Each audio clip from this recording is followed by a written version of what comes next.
Hello everyone, and welcome back to the Shadows of Valakia campaign. I'm Asmogan, the Dungeon Master, and these are my lovely party members. Today we're going to be having a lot of fun, hopefully you guys have been enjoying the journey so far. I don't have anything or any house cleaning things to do at the beginning here that weren't in episode 1, so assuming everyone who's watching this one watched episode 1, you should already have your precursory warnings about the tone and the overall vibe of this campaign, so you've been warned already, hopefully, and hopefully you guys are enjoying it so far. Anyway, I'm going to get right into the recap after this quick intro. Here you go.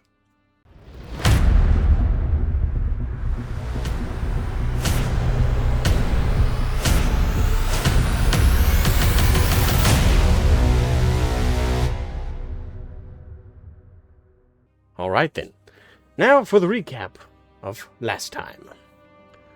Last time on the Shadows of Valakia campaign, our boisterous adventurers, having rescued their companion, fled through the dark forest back to the hunter's cabin. En route, they found themselves pursued by a Volgeist, a common spectral skull-faced hound that appears in the night and attacks unsuspecting travelers.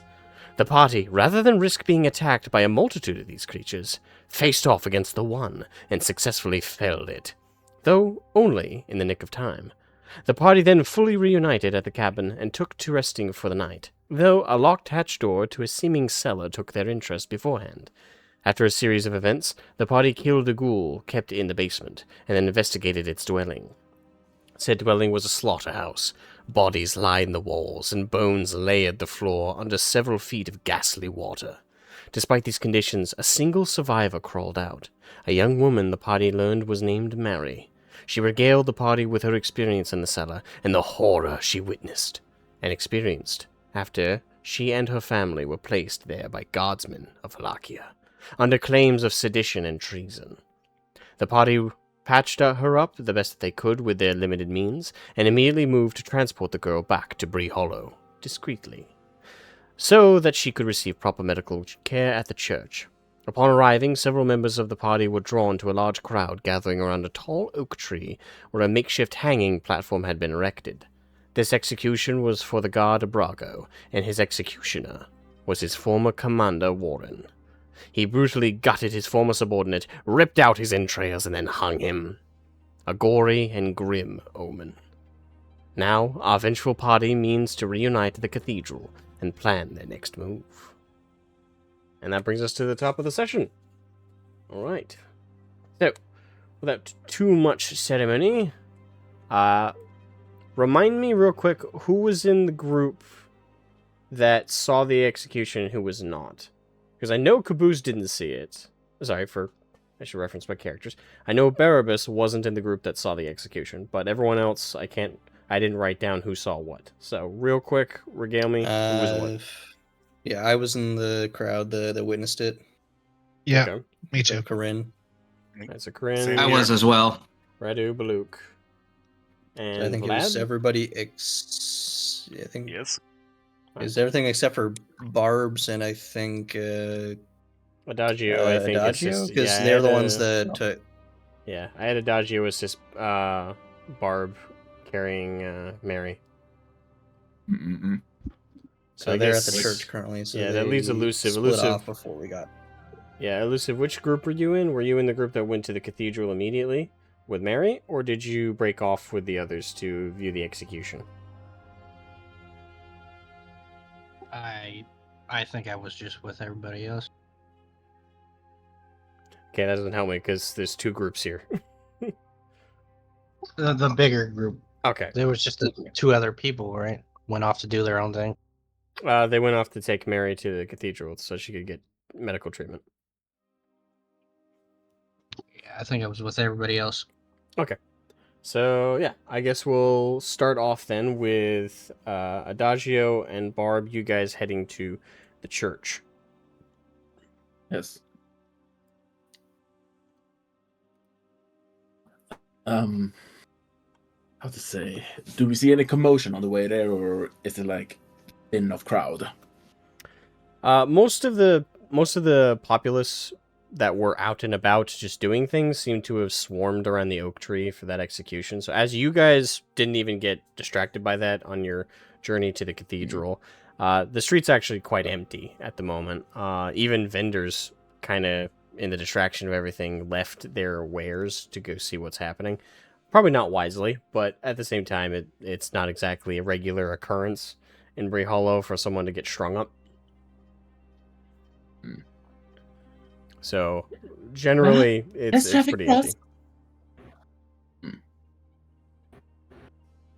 She's just gonna remark on how there is less traffic for them to deal with and just hurry along to the church. Okay.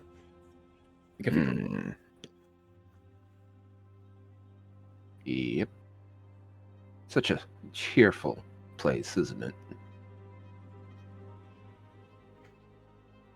I thought myself to remember my home a bit more lively. Maybe I was simply wrong. Rose-tinted glasses. She smirks a little bit. Don't you know say it right, yeah. Your breakfast is here. Don't you know it? Now, actually, this is a walk and talk, we're all going all the while. Okay. Excuse me, we haven't been introduced quite properly, have we? You came quite handy, earlier, though. I am Pyrrhus Links, healer extraordinaire, and chronicler of the dead, and hopefully savior of this little one. We wish same. Seems like a grim task you picked for yourself, though. Necessary, but grim. All in the pursuit of preventing death. Or, well, undeath, because nobody wants to come back. The pursuit of... Yeah, I look down to the little girl, and while not saying anything, you can tell that, yeah, she's in entirely complete agreement with you. Undeath is a plague, and usually brought back by people who have lingering resentments. To prevent those resentments is my job. A most valued one, then. Hmm. Thank you for your services, and I hope that we will have minimal interaction with undead for obvious reasons. But when we see them, count me among them to help you. Well, I mean, after what that cabin held, I wouldn't be surprised.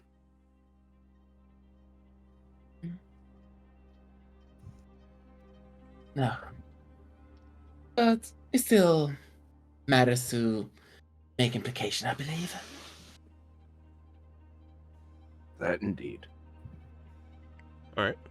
So you guys move pretty quickly through the streets, and thankfully, since there's not much of a crowd to hide Mary from, you move her a bit quicker than if you had to contend with a lot of different people. As you guys are moving, however, you do come to like a kind of a four-way, and the signs indicate that the cathedral is kind of up the hill a little bit and a bit deeper into the town. And as you turn to go down that road, there is two guards who are patrolling. Real quick, roll me sleight of hand to see how quickly you can obscure Mary. I will roll on behalf of the guards. Okay. Give me a second. Let's hope Foundry allows me.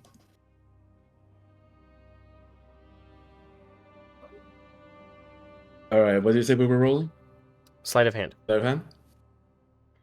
Yes, sir. I am not good at those. -1. Let's hope for the best. It's alright, I have a 0. Yeah, we're both bad. Ooh, Barbas, you're on your own. In making this happen, that is. Alright, so Barbas, or Barbs, as you guys turn, you see the guard. You, as quick as you can, but you're not naturally reflexive for these kinds of things. You quickly grab the blanket around her and just kind of drag it over her face a bit more. The guards see you guys carrying effectively a stretcher. Stop. We go, oi! Hold up. What's going on here? Nothing more than the internment of the dead at the church for proper burial. The dead, eh? Oh, let me take a look. Yes. You I got- wouldn't do that if I were you. Very contagious disease. Plague, unfortunately, claimed this lost soul. Roll me persuasion. I assist him. Or would that be deception? I guess it wouldn't matter either way. I think it's the same fire net. No, yeah, So- you're right. It would be a deception. Either way, deception. Okay, would that be with Barbas? advantage because he's assisted? It would be with Yeah, advantage when I you know. are assisted. Okay. Yes. Yeah, awesome. Come on, King, you got this. No, I don't. Mm. I have So a backup. you're Let the not scene play along now. Yeah, you're not naturally a good liar. You say it though with, at least one would say, a level of conviction. So the guard, looks at you carefully, looks at the very obscured girl you guys are stretching. The guard, who was originally reaching his hand towards her, kind of gives you a look. He doesn't look like he fully believes you, but at the same time, it's one of those cases of, do I take the chance? So he pulls his hand away. Alright, well, get on with it. Move on. Thank you. Case of a lazy guard. So, in times like this, it's better to be safe than, well, dead. so the guards watch you guys for a little bit, though. They don't follow you, but they watch you as you head up the path to the cathedral. Once they're kind of confident you guys are actually heading to the cathedral, they keep on their patrol, assuming it really is a dead body. So you guys... Oh, go ahead. I tried to nonchalantly talk to her. It's like, is it me or do these guards seem dull? For Asking whatever me? reason. Yes. Like, quietly, so obviously they can't hear. I'm like, Naturally. these I would guards hope. don't exactly seem the sharpest tool in the shed. You don't even You know seem half of bored. it. They seem like more of the bruiser types. And first time to this part of the country, but It's not if the what first this to little me. one said is true, we need to keep clear of them. I've been given all the more and more reason to do just that. Let's be on our way. Yes, let's get this one to the church quickly. So you guys move very quickly to the church. Once you guys actually get up to the cathedral, you guys can kind of see that there's a sign that indicates that there's a graveyard out back. But the actual main doors seem to be fully closed at the moment. They do have knockers on them if you would like to do that, or what would you guys like to do? Let's go Wow, back. what a huge pair of knockers! You just had to, didn't you? I couldn't resist. Indeed. Let's go to the back. Maybe there are some people working there. And it will... she leans in a bit quietly. It will also help seal the deal of if someone's watching us that, yes, we're taking her to the graveyard. Oh, I like your thinking. Let's go. So you guys move past the big double doors and start heading down the secondary path. And the cathedral is quite big. It's the most ornate building in the village, as far as you guys can tell. Even with that, it's got wear and tear on it. It was clearly built many, many years ago. But it has been quite well maintained. Patches on the stonework show that wherever there's been damage caused by probably all manner of things has been repaired. All the stained glass windows are in perfect condition and are clearly freshly cleaned every day. The place is very, very well maintained. But As you guys go through and hit the graveyard area, you hit a giant wrought iron fence with numerous symbols all across the edges. Now, Adagio. Actually, no. I guess Yes. you both would have experience with this. So both of you roll me religion. Absolutely. To get Before advantage? that, Barbas, are you? Oh. Never mind. I'm rolling on my own. What is Yeah, your? no. Can I? I was um, just about to ask before you roll. Can I give him advantage instead of me rolling? Well, But I suppose it's a bit later. Barb, you already get advantage. For Oh, being I didn't know that. cleric Yeah, and for this being a religion. church of the My Reign apologies. Orthodoxy. I should have been more clear about that. Yes, Barb, you get advantage in this circumstance. In that case, I will just Oh, I roll apologize. normal as well. That's better. Significantly better. Okay. I got an 8. All right. So, Barb, with the 22-year-old, the symbols that are kind of carved into the iron fence, as well as the material of like the raw iron, it's typically used around graveyards to protect them from necromantic spells. A lot of necromantic spells are very ingredient and location intensive. And necromancy can still be conjured with interruptions from wards and things like that, but it's incredibly hard to do so.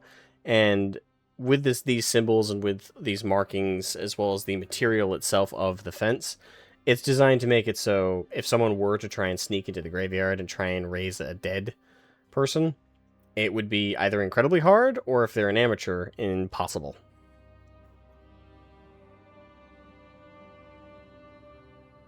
And it's locked. The gate is actually slightly ajar. Like, how much,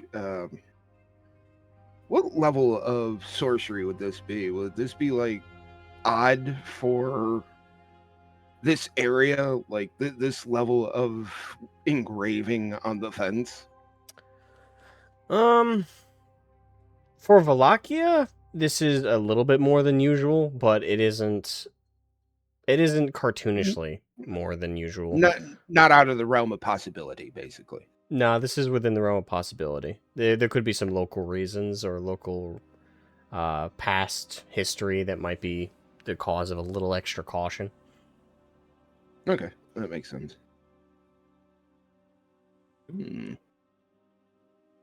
These people definitely have a fear of the undead, that is for sure. And well-founded. Let's hope this little one doesn't join them. But as soon as we're through won't this allow it. fence, well, it'd be a little hard for her to be raised, even if she is infected. Unless somebody knows what they are doing, and unfortunately, I am not part of that or that high in my order to know.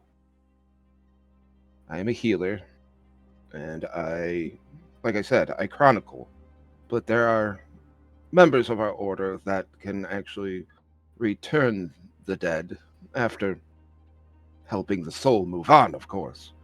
We don't raise a soul-bound corpse. That is heretical. It sounds like Everybody. quite spectacular magic.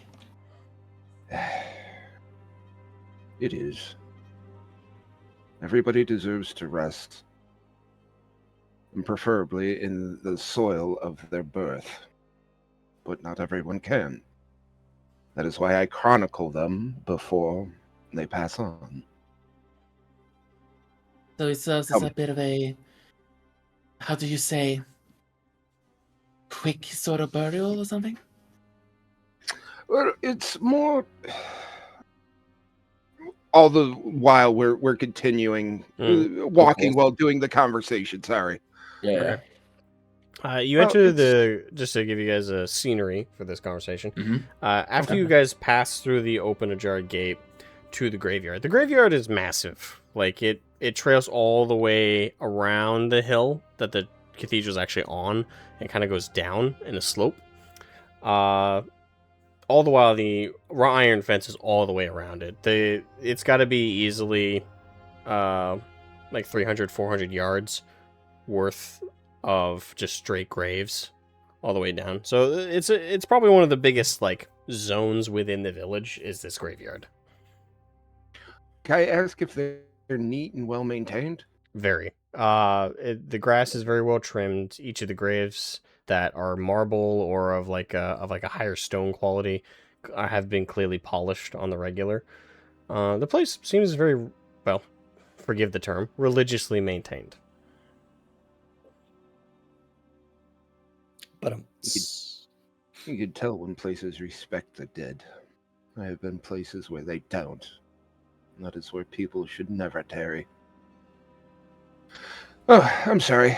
I'm getting lost in my own thoughts. No, I chronicle the dead and then help their soul move on and deliver their last words either to my order to give on to the family or take it directly to their family. It helps prevent animosity and the undead from growing. Because, I well, see. let's face it, everybody deserves to rest at peace. And after that plague, what was it, 80 years ago? 50 years? Jesus, I don't even... 50. There is no Jesus in this setting. I'm sorry. Ah, Jesus, the legendary cleric of yesteryear. Sorry. Of course. I apologize for that. All right. groundskeeper in the graveyard is named Jesus. Hey, Anyway. be careful with my garden, man. Anyway. Orderly! Keep going. Oh, God. We're gonna get trapped on this. You might want to be careful with that. Hey, orderly is a perfectly fine thing to say. What is that plague? 50 years ago? I don't remember. That was a bad one. That was when my order was founded.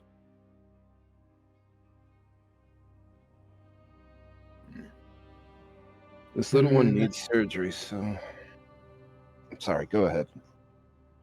No. I was just making casual talk. The child is far more important. Let's hope we can find someone. Alright, roll me Quick. perception as you're looking about. Okay, Arbas, what is your check? Plus- Your +2. +2. I think I might have a stronger one if you want to give advantage, but I'll check. Yeah, I have a +4 if you want to help me. Sure. Do I just say I'm going to help you? And Yep, you're that just gonna you get say I them? assist. If you assist, you give I the other assist. person advantage, and you refute being able to roll individually. I assist. Adagio, roll me with roll advantage. Yep. Yes, sir. Damn. There we Nice. go. 23. 23. So you guys look about, and it's a pretty cloudy day. There's not a lot of... It's not very bright as you guys look about. But despite that, as you're looking around, kind of down the hill from where you guys are, it seems that there is there's a woman with extremely long blonde hair, kind of trailing in the breeze. And she's knelt over a grave. She seems to be maintaining it. She's wearing a very large white hat with a very big rim around it. I look to Barba to ensure that, just quietly ensure, is that the right person to talk to in that case?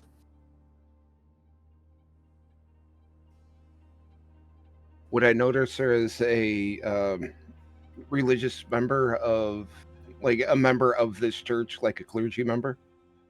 Roll me religion, again with advantage. Give me 1 second. There we go. 16. 16. Yes, she is wearing... You guys are at a decent distance where you guys are at right now as you approach her. But she's... Despite the hat, that's not very usual for the Rain Orthodox Church. They don't usually have like headwear outside of the higher ranks.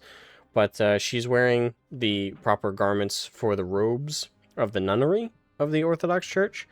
They're long, flowing white robes, usually made of silk or something finer for ceremonies. But for what she's doing, she's wearing rougher, more cloth robes, which cloth white robes are typically worn by the nunnery when they're doing chores or they're doing penances, basically anything that requires them to do regular physical activity. Okay, I look at... Sorry, I gotta break character. Litany, how do you pronounce your character's name? I'm sorry. It's okay. Adagio. Adagio. Babs looks over to Adagio and, well, so looks like we found a clergy member. And I look over to her and I call out, "Sister, we require your assistance in an urgent matter."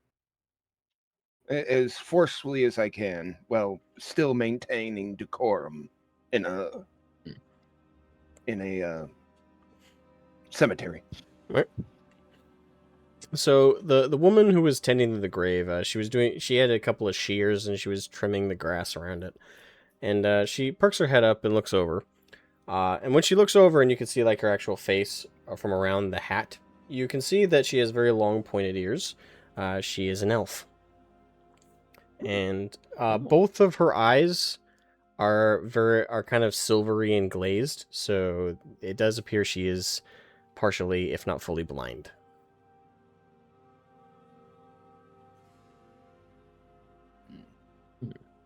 She stands up. Hello? Hello, sister. My name is Pyrrhus Pollux. Unfortunately, where are others of your orders? We could use your assistance. Hold on. Adagio, put her down. I'll go get her over to bring her to the girl. And I go over to the nun and say, "I apologize for this, but we have a very, very sick little one in need of severe medical attention. And we require your church's assistance, if that would be all right." So she kind of looks about and she points the side of her head towards you so she can fully hear everything you're saying. And she nods as you speak. Very well. I can assist depending on her condition. And she reaches down, she picks up the shears and puts them in a cloth kind of sack on the side of her hip. Kind of like a little pouch. Puts those in there and she lifts up and kind of very acutely hidden between two of the graves, she picks up like a long white wooden stick. And she kind of uses that to move about as she walks. And I know... Oh, go ahead. Oh, I'm sorry, go ahead. I was going to... Sister, would you permit me to assist you and offer my arm so she can, grab it if she wishes to? Thank you very much. And she puts her hand on your arm. And when she does, she kind of perks her head up a little bit. You're an elf. Like me. Yes, and in the same line of business, although my order is a little more hands-on with the dead. Yes. I think I know who you are. Barnabas.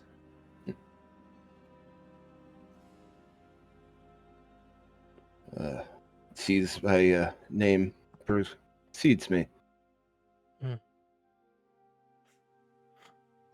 I don't know if that is a good thing, sister, but I appreciate meeting one of my kind so far from our usual home. It's been a long journey. I'm sure it has. It's been a long journey. But this little one requires our aid most urgently. We found her in a charnel house of death, and she has a necrotic wound and needs surgery. She grits your arms as you speak these words. And she kind of though again, her eyes can't really see, but she moves her head down as if one would look down at their feet. The ghoul. Sister? You did properly burn its body, yes? Or did you simply leave it at the crushed barrel?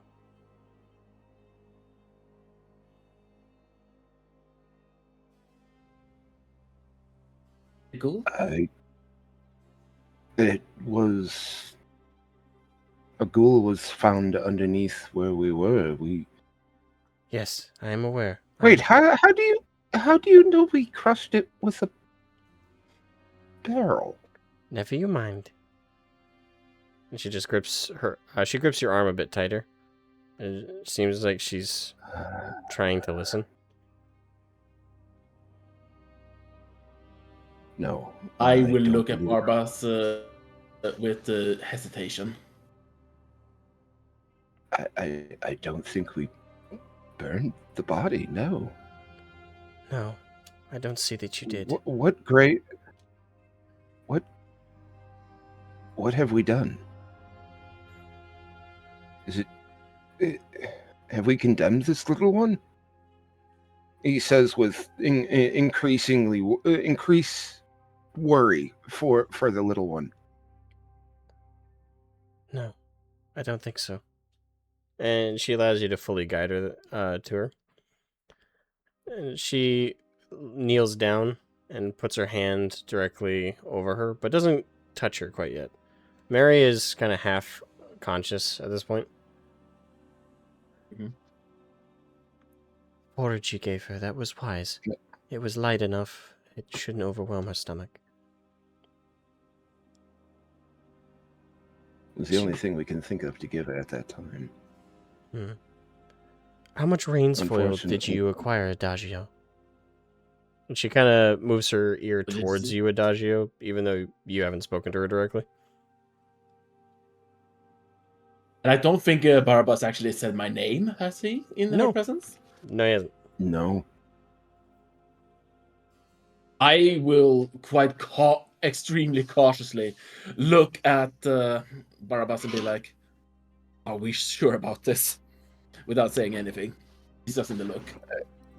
I just look at her as I've seen many strange things on my travels. And shrug. An insight roll.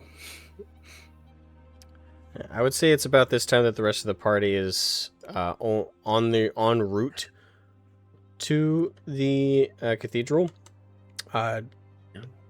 Just for a sake of mine, are you guys running through the crowd, or are you trying to move discreetly? I would think, given the sight we saw with the guards, we probably don't want to attract a whole lot of attention. Yeah. So I think we're moving casually. Yeah. Okay. So trying to stay under the radar a bit. All right. So for all of you, then roll me stealth for me, please. Alright, that'll be 7. Given that we're just trying to blend in with the crowd, would that include disadvantage for the armor? Yes. Actually, no. Does if half you plate do disadvantage? I don't think half plate does. No, I think it's full plate. Yeah, I think it's heavy armor that does. I think. Nat I don't 20. remember. Oh wow. So Same. Regular roll. 2 nat great. 20s. Damn. Oh, damn it! Should say on the armor, if nothing else. I also think that maybe the skill will just automatically tell you. If you have A the- 19 for a 21. Damn, you guys are like. Stealth. It's like as These soon as people be rocking. it's like that scene from 17. Assassin's Creed, but it's kind. So you guys know that Assassin's Creed cinematic trailer where Altair is in front of the church and like all the Templar are in front of him, and then the bells ring, and then the churchgoers come out, and he just fades and disappears, and they're like, "Where did he go?" It's like that, but it's like with 5 or 6 people. It's like, where the fuck did they go? 17 on Pete. mine. 13? Okay. It's a 15 plus 2. Alright, Elusive, what'd you get?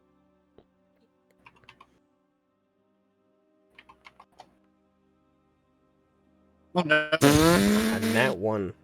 Oh, that was a lot of Yeah, good luck oh, on no. one bad. Could be, Okay. Yeah, I'll be that's right how in. it goes. Cough meds. DM, Yes. can we argue party rolls that the elusive kind of gets carried up with the rest of them? Yes, I Average will. it? I would say with how well everybody else rolled, they do make up for Elusive's nat 1. Lucky us. Lucky He- benevolent He DM. trips, but Corinne reaches out and catches him before he knocks anything over that makes too much of a noise. The two nat 20s carry the nat 1. Pretty much. Hates him. And I mean that literally. I mean that literally. Like, he just trips, falls over, and the two nat 20s just start carrying him, like, on a stretcher above their heads. As if totally naturally, they just catch him as if it was like, it was preordained. I'm wrapped in Vlad's blanket, so I'm just like a burrito. Just Vlad right- just pretends he's carrying his backpack and just there we go. All right, so yeah, Nothing going on. you guys did pretty good. You did very, very good with that. All right, it's gonna be another minute before they fully catch up with the others. So, Adagio and Barbs. Once more, look to him to be like, give me the go. Like, do you think this is safe to talk about right now? I don't know if either of you want to like insider. That'd be my instinct. I mean, yeah, but my insight is not particularly great. Thus, I'm relying on Barabbas here a little bit. You also need to specify with me like what you're looking for in the insight.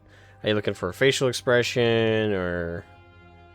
Oh no, I'm not inciting. I'm looking to Oh, okay. specifically Barabbas and giving him the look of, okay, do we trust this? Do we go ahead? What's the plan here, Chief? I rely on his judgment on whether or not we should trust this. So, offering assistance should Barabbas choose to.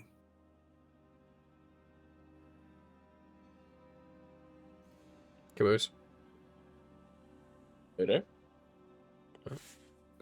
Babs. Oh boy.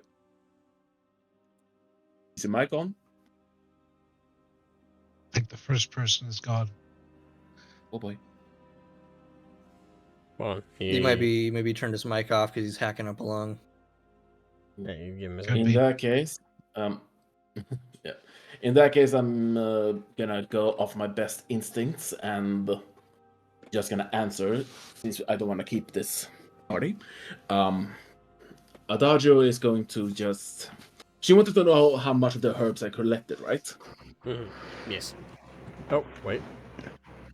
I'm Oh, back. I'm okay. sorry. Okay. I need okay. cough medicine. No, that's all right. It's okay, man. It's okay.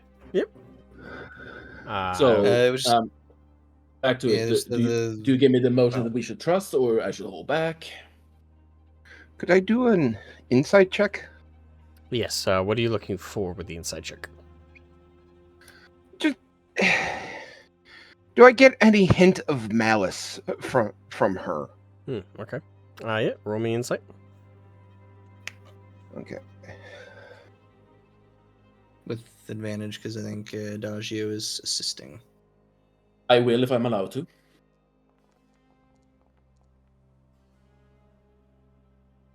22. Oh, that's nice. No, she seems quite serious and is trying to assess the situation. And she's clearly very invested in trying to help you guys now that you're seeking her aid. I look over to Adagio and, shrug and say at the same time while shaking my head, I've seen many strange things in this land. You can't look a gift horse in the mouth, and this wonderful young lady is willing to help us. She hesitantly nods, and then he simply answers, I don't know, 3 or 4 handfuls of it, depending on how much has gone bad since. She nods. I mean, it's only been a few hours. Yeah, well, it's quite chill weather and all, and without a source of nourishment, maybe they have wilted a bit, if that does anything. That was her reasoning. Right. So, yeah, that's my Yeah. answer to her. She holds her hand out expectantly. I gave her all of it. She takes in, she starts feeling the leaves. Clearly she's looking for any kind of like abrasions or if they have like anything bad to them. Mhm. Alright. If we need to take her inside. Can you lift her? Yes, ma'am. I'll shall Barabbas or Adagio do it? Actually, Uh, Adagio will judge we to both Barabbas need to to do do it. Yeah, you We both both- can yeah, using because we are using both- the tower shield. Yeah. I forgot we're Yeah. not stretcher. I forgot. She's Yes, on a let's stretcher. Alright. Yep. And now Forgot that that bit, you're sorry. you're both like really close to this elf. So as I said before, she has really long blonde hair. She has a very youthful face, but Mhm. that's pretty normal for elves of all ages. They don't really move out of that. She has very soft features. Outside of her like glazed blind eyes, she's quite beautiful. She's very short, for an elf, I should say. She's only 6 foot flat, so she's definitely striking for a human. For an elf, she's unique. Most elves don't become blind, whether naturally due to poison or anything else. It's very unusual to see an ailment like that on an elf. Elves usually heal such issues, especially if they can go home to one of the elven lands. They have many, many ways to nurture such condition if it was magically induced. So it is unusual to see a blind elf. But she... I'm just going to... Oh, I'm sorry. Go ahead. No, go ahead. I was going to say, I'm just going to let that fact go for right now, store it away, and basically put it in the back of my mind as, her business is her business, but I'm going to store it in the back of my mind just in case something comes up. Okay. Right, so Adagio... I won't pry, basically. I'm sorry. No, I understand you. I understand. So both of you lift Mary up in the stretcher, makeshift stretcher, I should say, and you follow this elf as she guides you guys to the cathedral.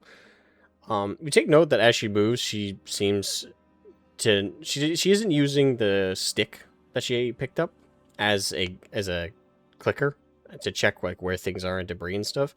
She walks as if she knows exactly where everything is. And she moves in between each of the gravestones and walks very quickly to the door, goes up to it, and she pulls out a key from the same sack she pulled out the snippers from, and the shears, I should say, sorry. And she unlocks it and opens it up for you guys.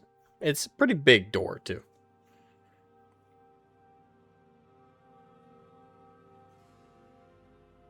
Okay. This one's stronger than she seems. Joke.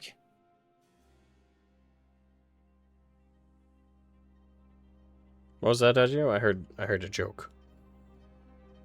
No joke, No joke. is what she said. Okay, sorry. Alright, so you guys follow her in and enter the cathedral.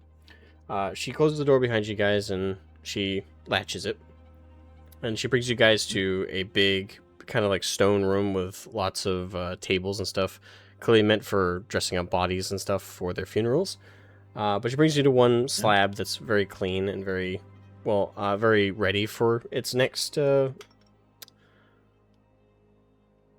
next appointment. Well, yeah, I guess we'll put it like that. I was gonna say next appointment, but yeah, if we're gonna be a bit more blunt, cadaver. And she gestures for you guys to put Mary on it. Adagio will. Right. Before we do that, set her down and start undoing the buckles, and then move her over to the slab, Alright. so we get her That's off fair. of that shield.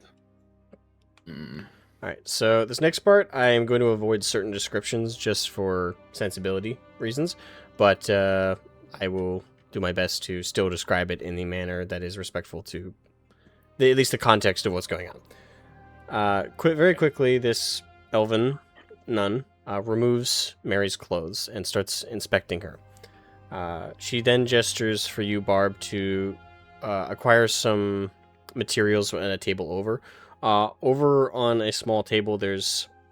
I'm trying to remember what it's called, but it's that bowl and that, like, crusher thing. Like, when they, like... Mortar and pestle. Yes, thank you. There's a mortar and pestle over there, as well as some oils and some waters. She gestures for you to crush up the rains foil with some water into that, and then squeeze and filter it into a vial as she is checking over Mary. I will follow her instructions to the T. All right, roll me medicine as you do that. Okay, is it just normal or with advantage? I'd say since you're taking your time, but you're also still going at a good pace, and you're getting direct instruction that is very detailed, I'd say with advantage. Okie dokie. 21. 21. All right. So you very expertly, and you follow the instructions beat for beat, and you filter in the rains foil water mix into the vial, and you hand it to her. After she checks over the body, she's kind of doing taps here and there over Mary, and she checks Mary's eyes, and then she asks you, Adagio, how do her eyes look? And she kind of like a light emanates from her finger, kind of like a flashlight, and she beams it into both of Mary's eyes. They do dilate properly.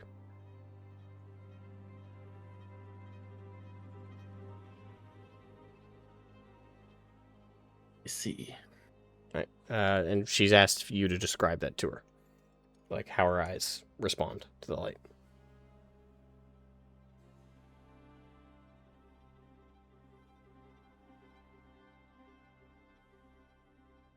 Yes.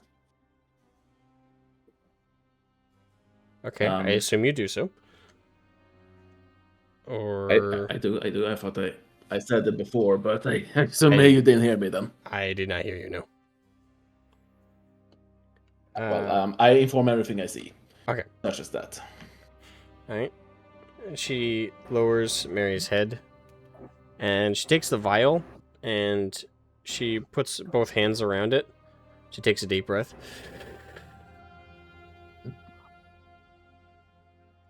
And you can see like a golden radiant light emanate between her fingers. And she opens her hands up, and the vial is now kind of like a golden glittery color. And she brings it to Mary's mouth.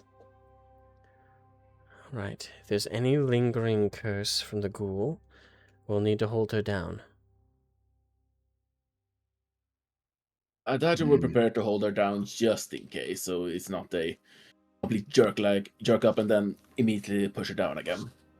Before, one second, sister. And before that, I look around for a piece of leather and some wood that I can wrap the leather around and gently open the little one's mouth and put the leather-bound wood in it, so in case something happens, she doesn't bite through her tongue. Okay. You do find such materials, especially with direction from the elf. And she pours the drink down, and then you put the brace in her mouth. And a few seconds, it seems perfectly calm. Seems like nothing's going to happen. And then suddenly there's a violent jerk as her stomach and it's very disorienting, but it looks like something inside her punches her stomach from the inside. And it comes with a squelching noise that is quite disturbing. And then immediately the elf nun puts both hands over her stomach, Mary's stomach area, takes another deep breath in like she did before, and a golden aura kind of emanates over Mary. And she starts chanting in ancient Elvish, which isn't too dissimilar to modern Elvish, other than it's a little less succinct. So it's a little bit more drawn out of a language. But if you understand Elvish, you understand what she's saying. So essentially what she's chanting in this Elvish is she's telling it to be suppressed, it to sleep, it to slumber, it to go away, it to sleep, it to die in sleep, it to fade away, it to never return, it to sleep. Basically kind of an iteration of that kind of like chant over and over again. And as you guys hold her down, please roll me, both of you, strength. I feel taken. Oh, Less strength. They Just strength. get advantage given that they're restraining, or No advantage in this case. so Just just because it's not a skill, it's just flat out strength. Let's go. Yes. Just flat strength. this isn't going to be good. I have a pretty good one, so 18. Ah! Ooh! That's a Okay. 0. Barb. Well, first I'll say Adagio. Adagio, like I'll say you're holding her legs. Her legs, despite how skin, anemic, and weak she is, you feel like you're holding down a minotaur's legs. It is Oh like you're putting your full force into holding her legs down, but she has an unnatural strength trying to like yank your arms up and kick you up in the air, but barely you're able to maintain it. Barb, you were prepared to hold down a weak, anemic girl's arms. You were not prepared to hold down something that had the strength of a raging bull. You get flung in the air and against the stone wall, and she's now flailing her arms about very violently. Armas, please get up. Adagio knows she cannot let go of the legs, so she will instead try to somewhat reach over and at least grab one, the arm that's closest to the elven healer. Okay. Need to roll again. Yes. First check again. Let's go. Come on. Natural 20. That's 20, baby! Okay. With a shocking level of flexibility and strength, you continue to hold down her legs, and also protect this the nun, and smack both of Mary's arms back down. I'm gonna say, Barb, with that nat 20 in mind, you have a very, very open opportunity to pin back down her arms, and with advantage, roll me strength to pin back down her arms. Okie dokie. You got this. 14. All right. With a 14, it is incredibly difficult, but you do successfully pin back down her arms. It is taking all of your physical strength to hold her. The nun, continuing to chant unbroken during this back and forth little chaos, continues to chant the language. And after a little while, like, there's a bit of coughing and sputtering from underneath the strap in her mouth, the wood strap in her mouth. And it's like this black oil starts kind of like oozing around the sides. And the priestess, the nun, signals with her eyes, Barb, as she's continuing to chant and maintain the chant, for you to remove the brace, the mouth brace. I do so quickly. Right, you remove the mouth brace, and the oil continues to sputter out. And then there's a sudden end to the chant, where she smacks down both hands onto Mary's stomach. And there's a retching sound come from her throat. And this little black, oozy little blob gushes out of her mouth. And initially hits her chest, but rolls off the table and hits the floor. And Mary calms and kind of lies lax and still. The little black blob, which is very gross looking, starts to kind of shape and kind of morph.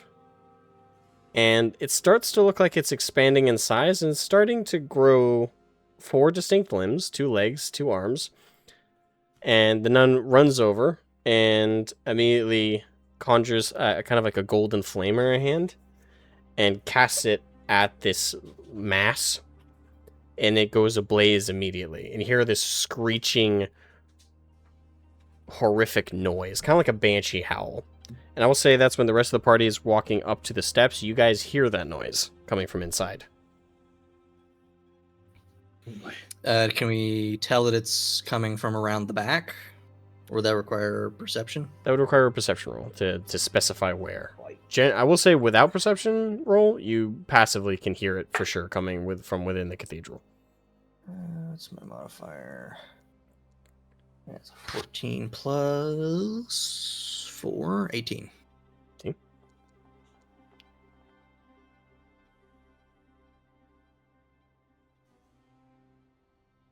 $13.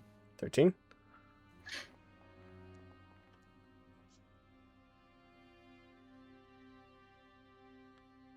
All right.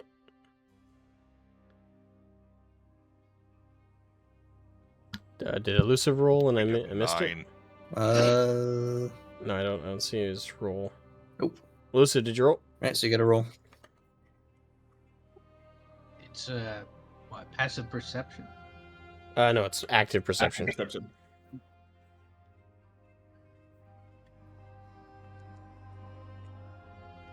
I'm on a roll today.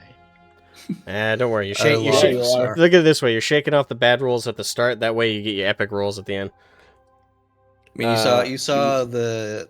Still wrapped up like Frito, so I perceive anyway. They put the other two's rolls are also pretty poo. Yeah, it's not great. I will say Radu, and you got an 18. Yes. Yeah, I got an 18. Okay, so Radu and Corinne, both of you do kind of like really strain your ears, and you can kind of tell that it's coming from deep within the cathedral, probably from the opposite side of where you guys are towards the entrance. Looks back at the party, sees Radu also notices. Something tells me we should try and sneak around the back rather than go up through the front.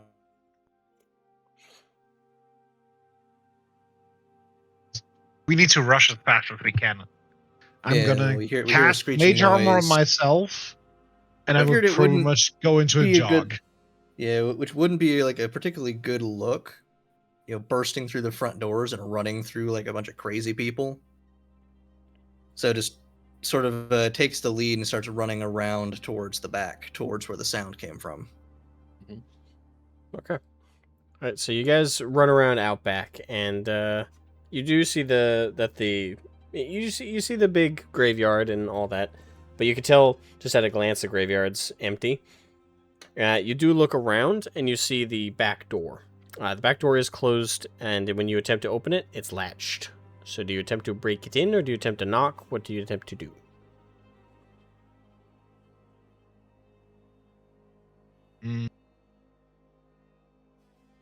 I would look up at the big woman open that door.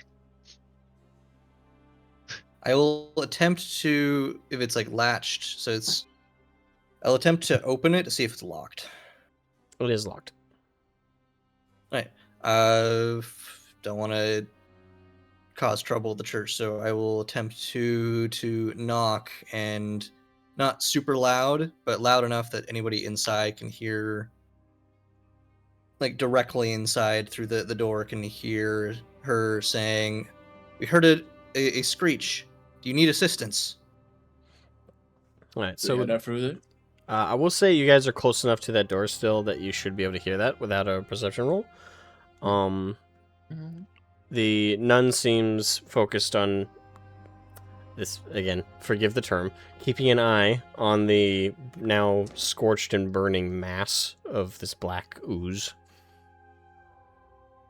Yeah. The kid is lying still though now, right? Yep, she's unconscious as well, as far as you can tell. And I can hear that it is a comrade's voice outside, correct? Yeah, I'd say you'd be able to tell it was Adagio. Sorry. You could tell that it's Corinne.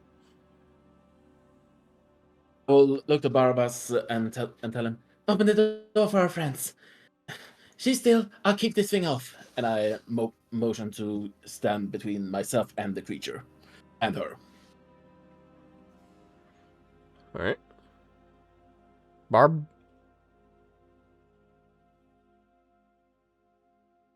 I'm here. Okay.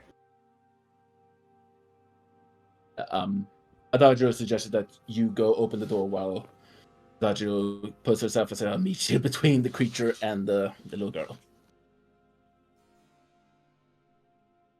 Not a bad idea. I see if I can find the key to the door, or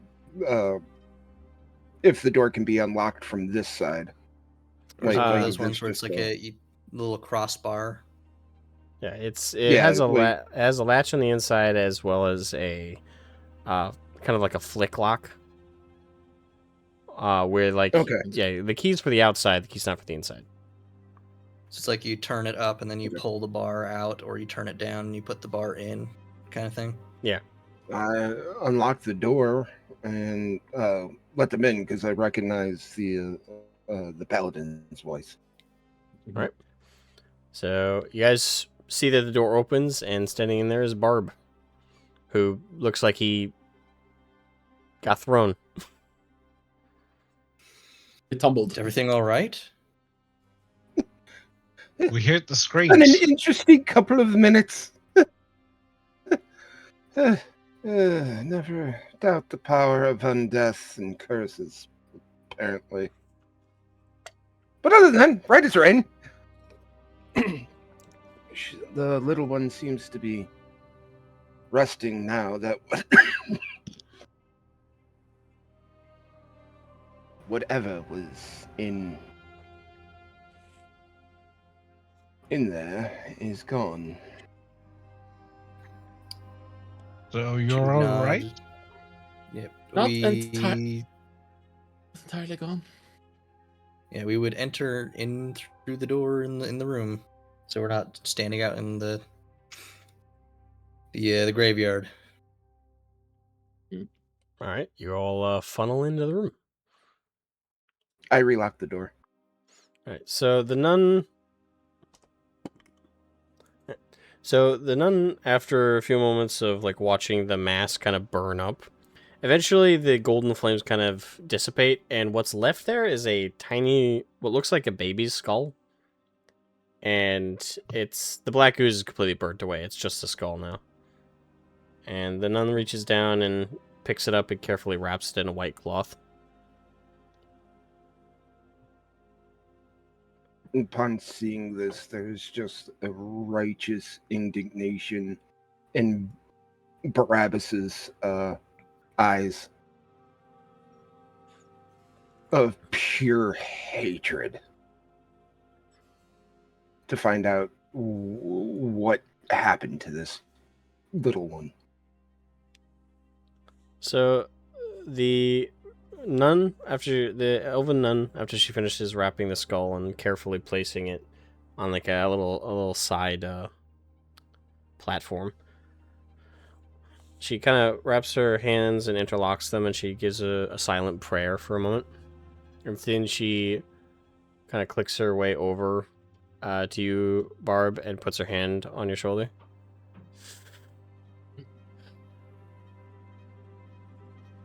Calm yourself.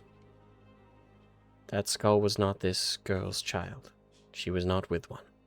It was part of the curse that the ghoul left inside her when it bit her. He just closes his eyes as hard as he can and just breathes out a sigh of relief. Thank you, sister. Adagio looks more horrified and reassured by that statement. It's Hold on. You mean to tell me? She turns around to look at the priestess, even though she can't look back in return. With absolute appalling horror on her face. It's possible for eternal life, let's say, to perish and be resurrected as undead? You mean to tell me that's a thing?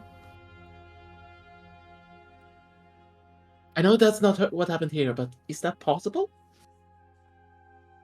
Can you repeat the question? Sorry. It's okay. Adagio basically asked if, even though it was not the case this time, is it a thing that basically children can die prematurely, like in the womb, and then be resurrected as undead? Is that just a thing that can happen? No. So to further clarify, the priestess, what she said is that Mary was not pregnant. That this And that's what I said. Like, I know that that's not what will happen to her. What Adagio asks is this a thing that can happen? Like, that is a thing that can occasionally occur if, let's say Mary had been with child, could that child have been resurrected inside her, basically? Is that a thing that happens? so resurrected as an undead, not just like resurrected. Yes. Okay. No. Like, that's undead. Okay. Is that good. a thing? Okay. So with that clarification, it can indeed happen, I'm afraid. Adagio becomes pale, like sickly pale, and then just hurls up across the chapel floor. Priestess, the priestess kind of sniffs like, I will get you a cloth.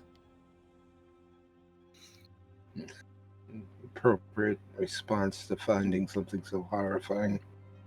Now you know why my mission to get rid of undeath is so important.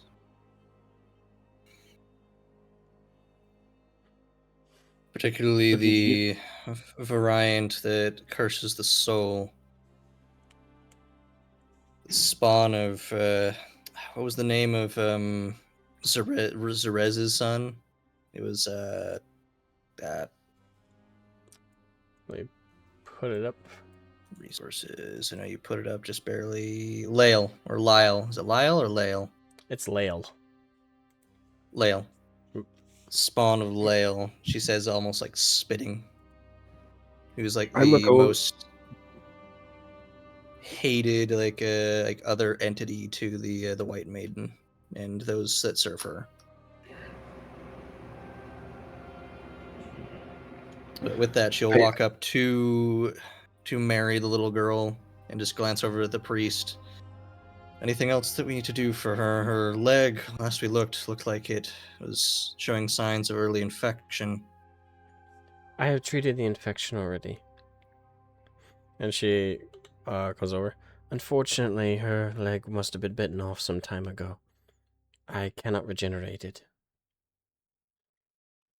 So we're going to have to amputate. I can trim away the corruption, and that should be fine. A full amputation, at least all the way up to her knee, is not necessary.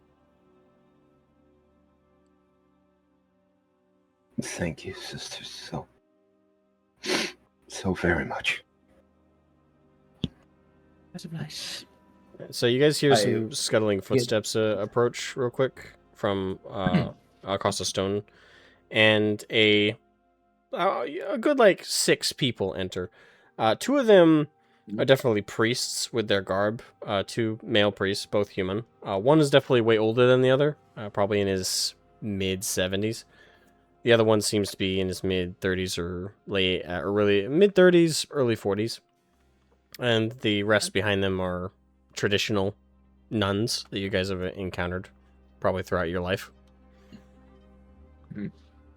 Understood. The head priest says, "Oh my," and he takes in the scene. I did not realize we had received guests in the. And he looks past and takes in even more of the scene. My lady, what is? It's quite all right, John. We will discuss this later.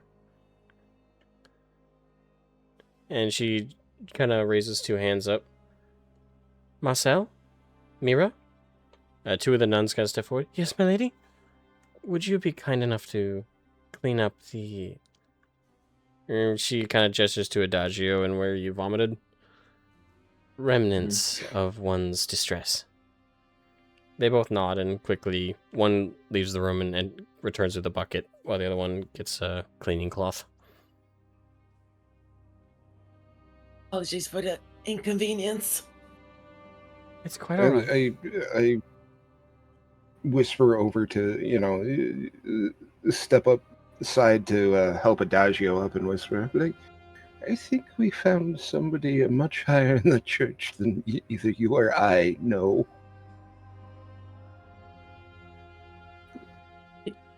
Yeah, also, that about understanding your mission? Trust me, I understood it before, but now?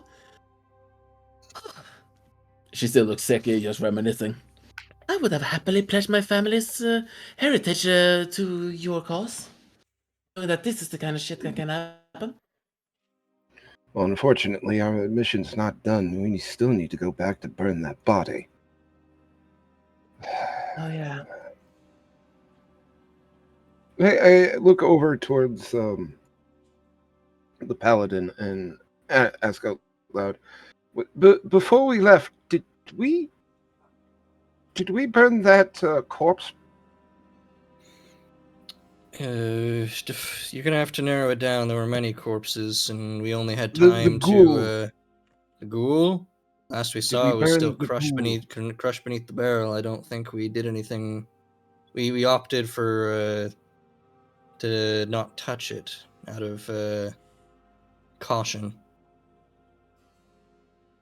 You can say superstition. Well, caution is It's not also superstition when it's real.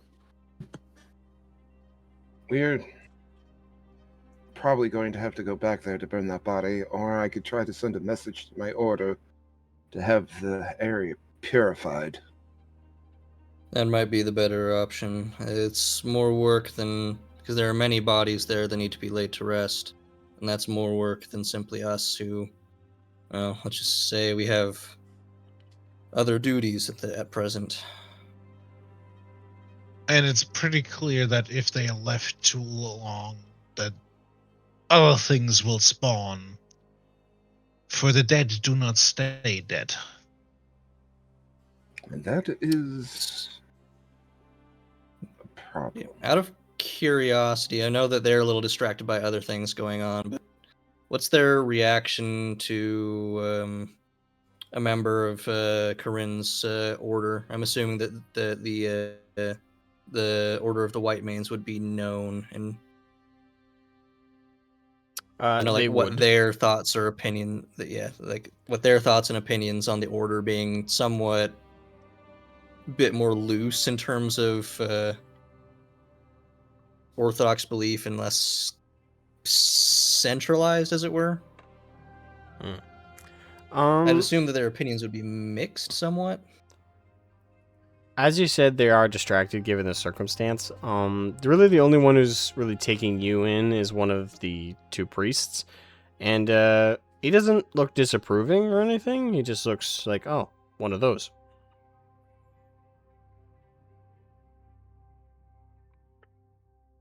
If you Probably want at least a more slight detail, you eyebrow can raise, discuss with them.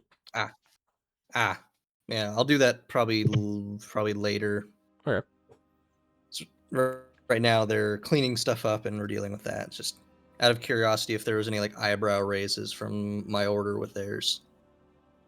Yes, of a sort. Again, nothing disapproving or no. There's no obvious dislike from the priest who takes note of you. But it's more of recognition of, oh, I know what you are. Know what you are, and we're not like the most, because we're very spread out, not the most common to be seen, because we're very spread out across the world. Mm-hmm. As a quick aside, after helping her up the floor, I gesture to Baluk to come over to have a word in private. Okay. And I say to him, I was wondering if you might be able to help me with something. Could you, by chance, send a message for me quite urgently? Or, I don't have asking that if you have capability. sending. And I'm telling you this, and I'm having my side of the conversation in Elvish. So am I. Okay. But I don't have that capability. As Oh, if I'm not sorry. everyone would be able to speak that language. I mean, I have that one under my proficiencies. Common Elvish Yeah, and the giant I'm language. pretty much sure that like the entire fucking party speaks Elvish. Probably. Not sure. Let me look, actually. Yeah, proceed. I apologize. I thought don't speak Elvish. You're talking something I cannot be with the kid to comprehend. I apologize, Baluk. I thought you did have that ability. That is Not my yet. mistake. One day, my friend. I appreciate your help earlier. This is Well, the one if I that's could stable copy now. that somewhere. The problem is I need to get it there quickly, and I don't exactly trust the guards of the government in this area. Especially, and he gestures over to the little one on the table. After what they did to her.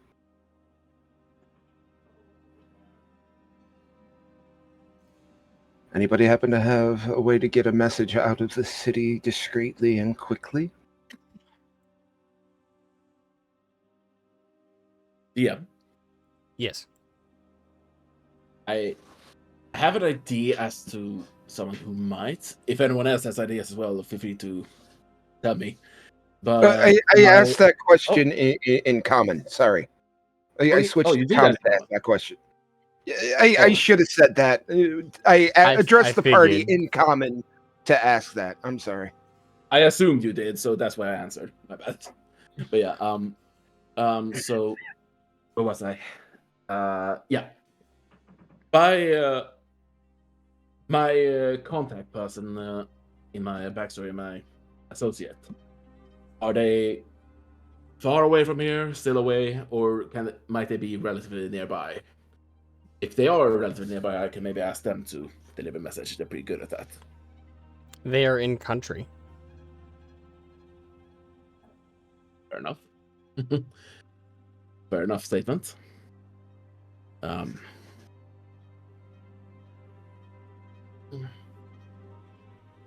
know someone, but I'm not sure how readily available they are. Anyone else?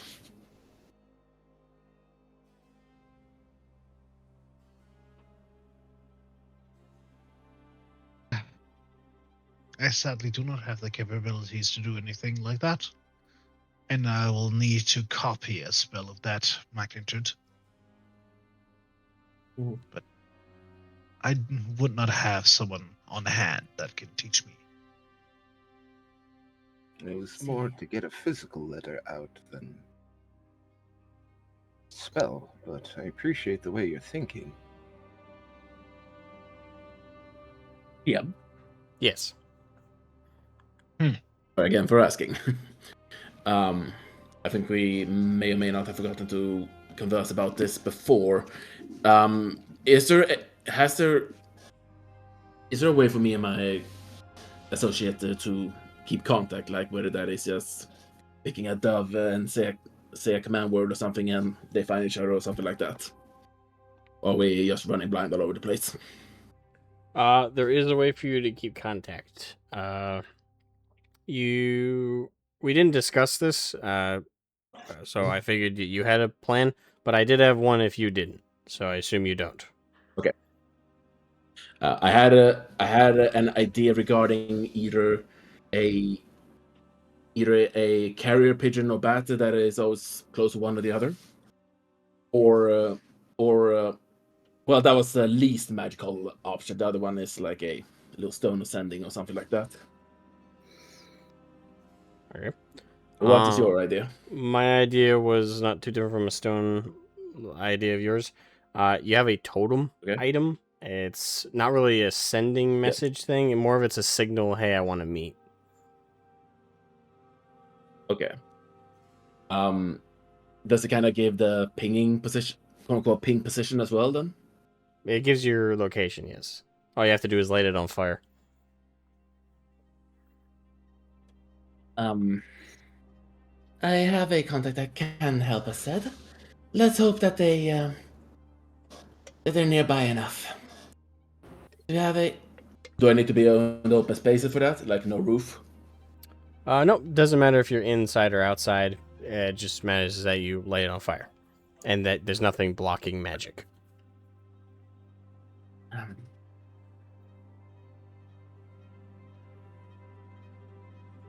And the magic that was being blocked outside was not magic in general, it was like necrotic magic, correct? Yeah. Then I'm gonna go outside and light it. Be right back. I have my way to contact them. Hopefully they're close. I'm gonna go outside. While he does that, it simply turns like, can we trust to Babs who interacted more? Can we trust the priests? They might also be able to get in touch with other orders. I trust the one they addressed as mistress. I'm not sure about the others, but if they're working with her, I would say so. Can I do an insight? Nah, I'm not going to do that. I've got to go on my gut with this one and basically say, if the lady who helped this young one trusts them, I think we should trust them too. It's never a good idea to try and hound one's benefactors, assisters. Hard time finding the correct word, but you get my meaning. I hope. Sure.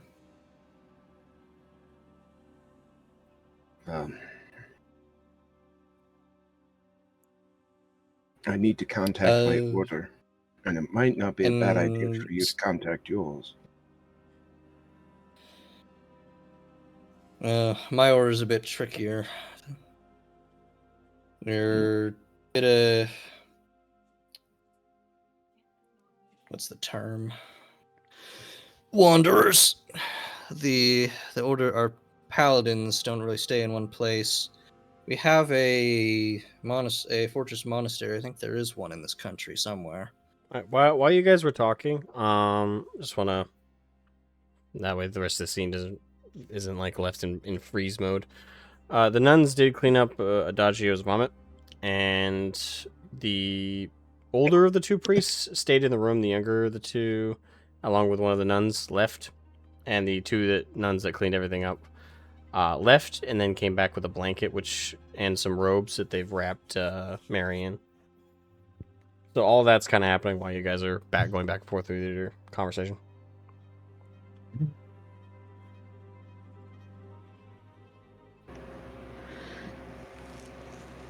Well, whoever we get in touch with to ask for aid with the cabin, be done. Sees them kind of wrapping up Mary. Just kind of generally just is like, she is a ward of mine and our party. And then glances over at Babs. Meta-wise, I'm gonna just give them a false name for the child, so it's given the just in case somebody might go blabbing to the guards. Like, I trust most of the priests, but you never know.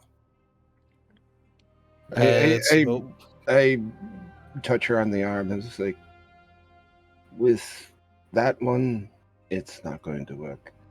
She knew who I was before I introduced myself. She knew who Adagio was before we introduced ourselves. She knew what happened. Oh, no, I'm not saying that in, just real quick, I wasn't saying that in character. Oh, I apologize. I am so I was sorry. saying that as a player of my intent of like, so because Corinne is saying that she is a ward of our party, and then I paused, and then as a player, I was stating my intention that I'm going to try and come up with like a false name. Because there are priests currently in the room anyways, they would be overhearing me if I was saying, hey, let's not say it, because the priest might overhear. They're right there. I'm just saying my intention. No, we no worries. we are lying to you and not telling you all the truth. Do not question I'm us further. I'm Do not not saying that in worry about character. this. Is it I- fine? Yeah, I glance over at Babs and then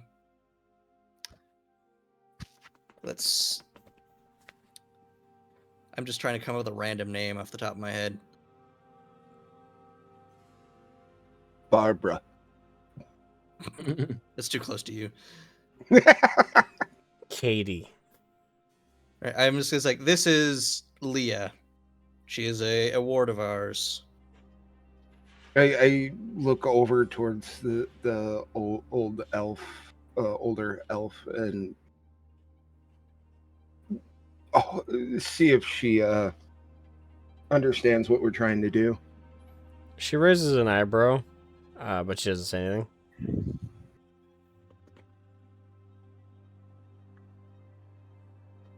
So yeah, it's just as like I don't know how far reaching like knowledge even in here goes, so I'm just being cautious as a player. And then yeah, so she just basically says she's a ward of ours, and then gives the a false name for her, for the unconscious child. Can you lot see to her? Well, as soon as her wound on her foot is entire. Well, she already did. She already heal it? She can't regenerate. Well, no, not regenerate, but just she cleansing still the needs infection. she still needs to trim the corruption. So yeah, as soon as her wound is tended and bandaged, I would be honored if you would give her refuge here, and perhaps even lodging for us, so we can stay close. The older priest, stands up very importantly. Well, we're always honored and happy to assist with any sons and daughters to reign, of course. I must say, unfortunately, we cannot lodge all of you. We are limited on rooms as of late. But we can certainly take care of her, and we could offer refuge for maybe 2 of you. We do have lodging at the inn, but perhaps a room in which we could stay close and discuss amongst ourselves as needed. I'll stay at the church. I feel more comfortable here, and that way I can attend to the little one whenever the need arises. I look over to the male priest that said that is, and take my hat off, and say, much obliged. I appreciate the offer, sir. He nods in return. We are always happy to assist people who are in need. It's good to see that there's still some hope in this land. I would like to approach the priest and ask him if there's also a small shrine of Evnos here in this town, or if they only have priests of rain. Well, there is a shrine of Evnos in the local library. We also have a shrine to each of the gods in the larger cathedral area, if you would like to make any prayers or offerings. Yes. I would like to pretty much tell the rest of the party that I will be joining them soon. Right. And go towards that little shrine to pray. Alright, so he would escort you to the larger actual church area where they hold service. So along the large hall, at the end of the hall is where there's the podium and the platform for where the priest or the priestess or the nunnery would hold service, whether they'd be singing songs or that they would be conducting prayer service or doing the day's lesson of the Word of Rain. But along the hall on either side, there's pillars that kind of go up, and on each pillar is one of the lesser god's symbols, or a direct carving of them. In Evnos' case, And underneath those are like these little stone bowls for offerings to those gods, and the candles around those for anyone who wishes to leave a prayer. Corinne would have joined him looking for wherever they have their spot for Celestia, the White Maiden. So Celestia is not a, by the Orthodox Church, is not considered a god on her own. She is kind of like a lesser demigod to them. She does have a statue towards the back area, but she doesn't have a bowl of donations. She does have prayer candles around her statue, but no specific bowl of offerings for her. Those would be pooled with the offerings to Rain.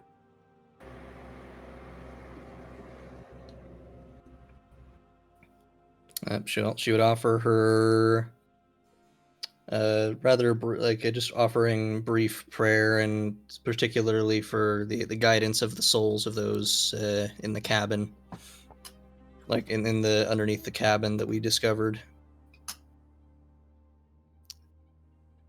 So as soon as she does that, she will return back to the rest of the party and try and find a private room for us to discuss plans. I will say that when you went to, I'm assuming you went to pray at specifically Celestia's statue, yes? Yeah, goes up to the statue, just kind of goes down on one knee and just in the old tongue, like that she's been taught by their order, just very, very old, ancient, like tongue, just a prayer for the guiding of the souls of those departed underneath the cabin to the afterlife. All right. So after you do that and you make your leave to go meet with the rest of the party, the older priest who escorted you in the room kind of nods and seems to take note of your particular choice of prayer. Mhm. And Radu would go down on one knee towards the little shrine of Evnos and pretty much pray and start telling what he learned pretty much since the last time he prayed. He would always give pretty much a bit of knowledge up that he found and would pretty much pray for more knowledge to find. And would leave a little booklet that he has with him at the shrine as a little offering. You place that in the bowl, and when you do so, you notice that in the bowl there's also kind of similar offerings. Evnos doesn't seem to have a ton of them in terms of her offering bowl, but for what's in it, it consists of a couple of what looks like scrolls and one little journal someone put in there, and then obviously your offering. Yeah.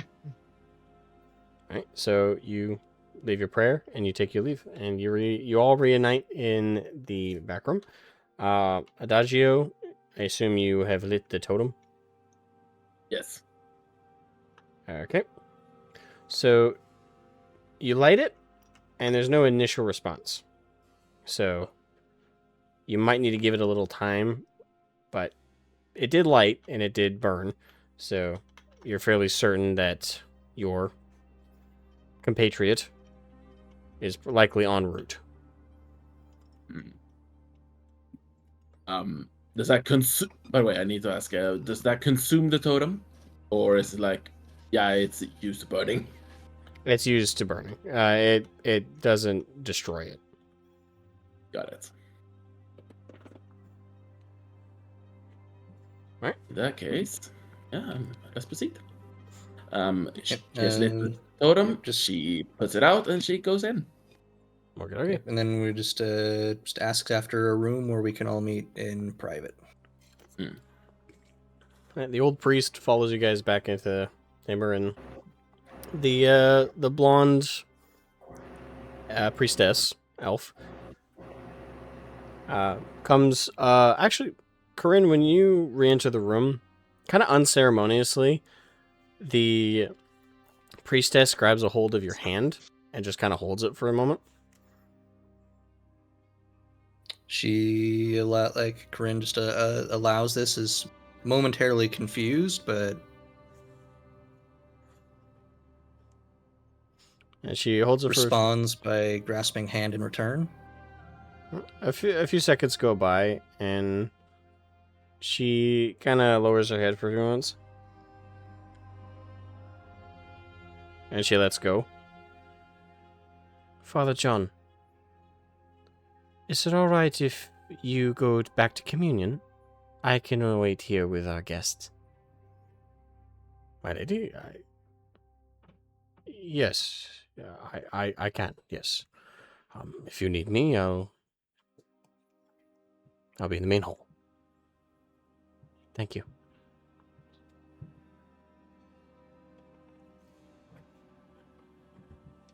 She turns to you, Corinne.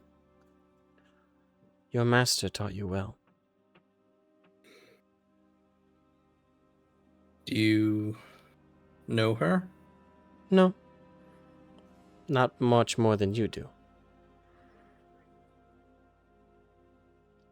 I mean, I've known her well enough, at least as well as one can know, for 7 years of training.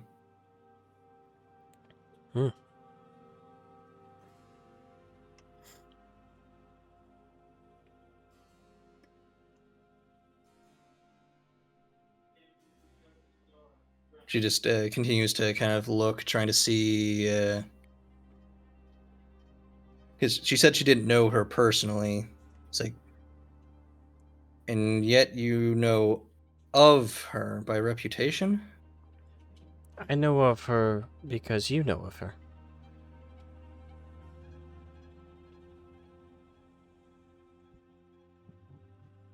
Is this by the work of some...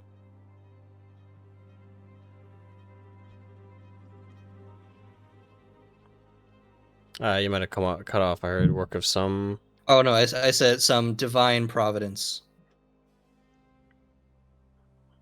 In a manner of speaking, it is. I know you all are seeking privacy. For now, feel free to use this mortuary. I apologize, it's not the nicest of meeting places, but the rest of the church is occupied. I thank you. She nods. Do I get a general sense of, like, just trustworthiness? You roll me insight. Right. What's my modifier? Nat 20. Sorry. Oh, wow. She seems... The modifier doesn't matter. She seems warm, gentle, and she seems very perceptive. Nothing about her seems deceitful or malicious or anything akin to that. Just given, I get the strong impressions that I don't know the specifics. I just know that she is probably the most trustworthy person in the town, I would guess.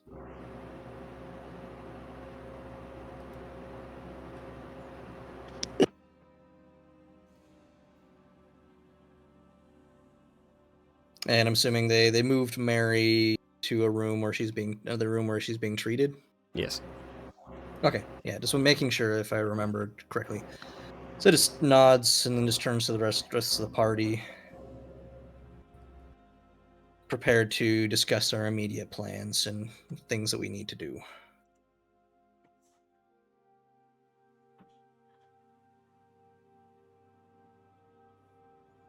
Tang? Yes. Oh, you Just are making here. your Okay. still Vlad kind of chuckles at that, but he doesn't say anything yet. Basically just turns to the rest as, we can trust that nothing we say in this room will likely get out, so...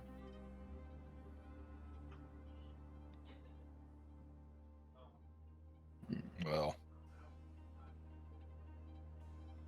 could make some plans, I guess, but what do we know to make them Again, I have no Oh. information of the current situation. We know that there's an unusual number of goblins, unusually close to a town. We know the guards are using that cabin nearby the goblins to deposit prisoners to be devoured by a ghoul. It all smells rather fishy to me, which is odd given we're nowhere near the coast. But Well, we actually are. Bree Hollow is are we? Is it a Yeah. coastal? Yeah. I thought we were a little ways inland.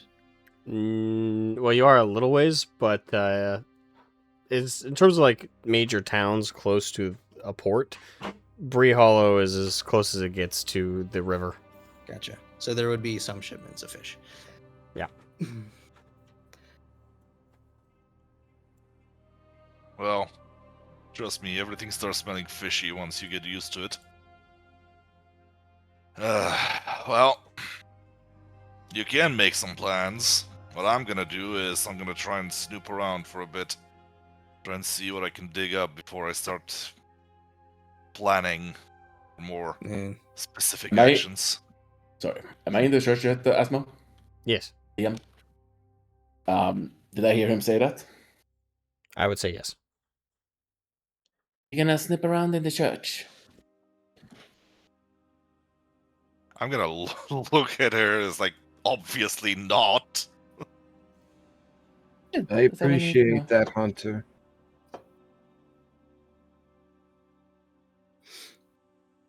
And feel free to do what you see fit. We're kind of in need of something. We do also need some more supplies well, we have been contracted for the job with the goblins. It wouldn't look unusual for us to go around buying supplies and gaining information that way. I mean, we Well. either way will have to take care of the goblins, so I just have some sense that what we witnessed with the execution, the corrupt guards, and what's going what? on in the. Oh, right. You did not see it. I suppose just to tell you an adagio.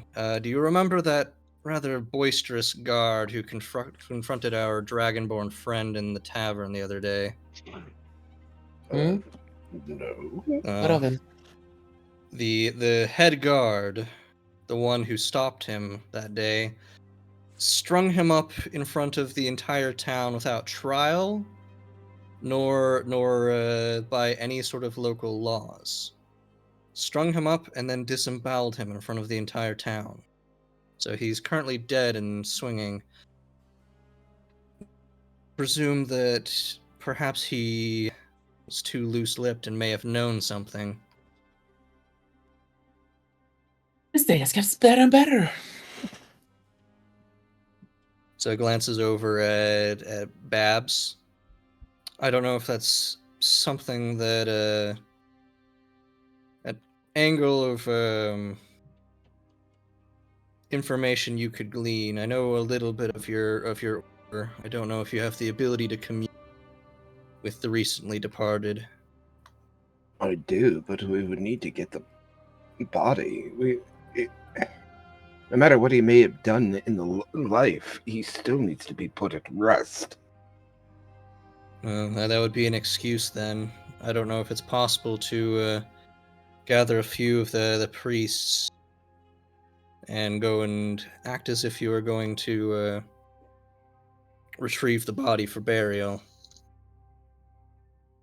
Might give you an opportunity. After we're done here, I shall ask the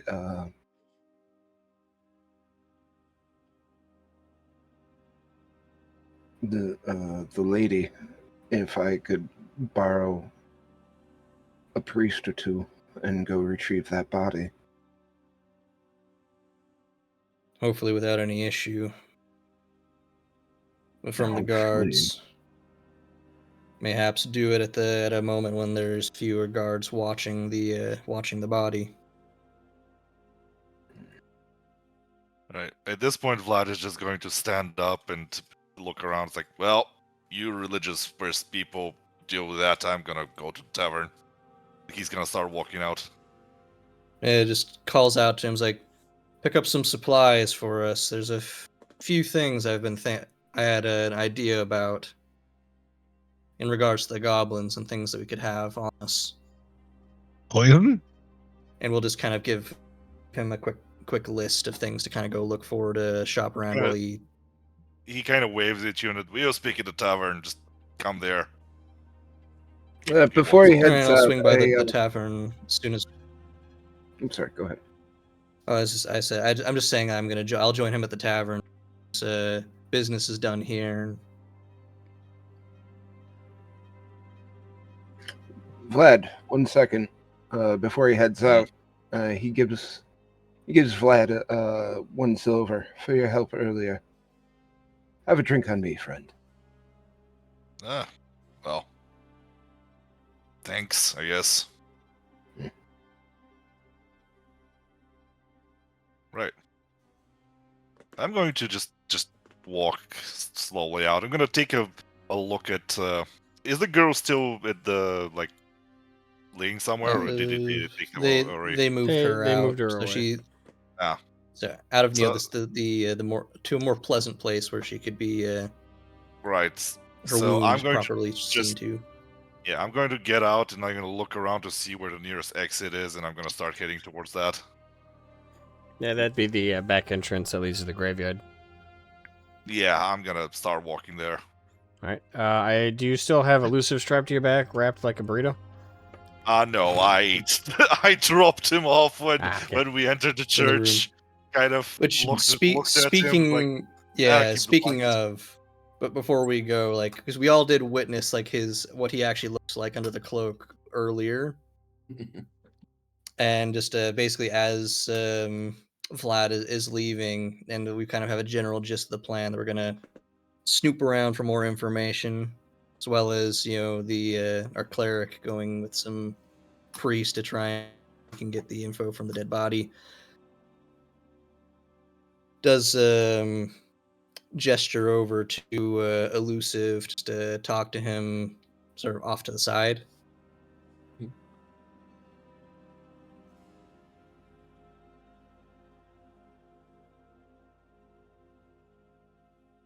Elusive? Yeah. Yeah, she just gestures to you to kind of just talk over to the side. It's like, I know what we all saw when you revealed yourself when we found the girl, and I don't want to pry, but is that condition of yours, is it some form of curse or lycanthropy? Is it anything that we need to be worried about? Nah, not really. I know what I am. I'm not ashamed of what I am. But it's gotten me in trouble in a few places, so I kind of hide myself on behalf of other people. I can imagine, just given the look. But are you willing to share with exactly what it is, or you don't have to if you don't want to? But I believe I am what they call a shifter, but most of my life it's just been monster. People just look at things like that dragonborn over there, or you, and they know what you are at surface, but people tend to be more paranoid around people who can change. and then just DM, do I know gist, or would I have to do like a history to see what I know about shifters, That'd be a history. given how rare they are? All right, let's see history. I get that's a 16. With a 16, that would tell you they are extremely rare. Typically, there are other ways to become one, but typically, a shifter that is permanently one is actually the race of a shifter rather than a temporary shifter due to a potion or a magic spell. Someone who is born as one and lives as one is typically the byproduct of a were creature, or someone with a similar curse to lycanthropy, and a normal person intermingling and having a child. So they are considered in a gray area of, are they cursed like their one parent who might have had lycanthropy or a similar curse that caused them to shift forms? Or are they a normal person that simply has the electable ability? In either sense, there's a lot of great distrust with shifters, especially in certain communities. Generally, they're considered natural thieves. They're not quite disliked like tieflings are. Tieflings are disliked quite a bit, but with shifters, they're so rare, they don't really have that kind of level of awareness and reputation around them. It's not something you'd really likely encounter in your lifetime. So they're not prevalent enough to have that level of disdain built around them.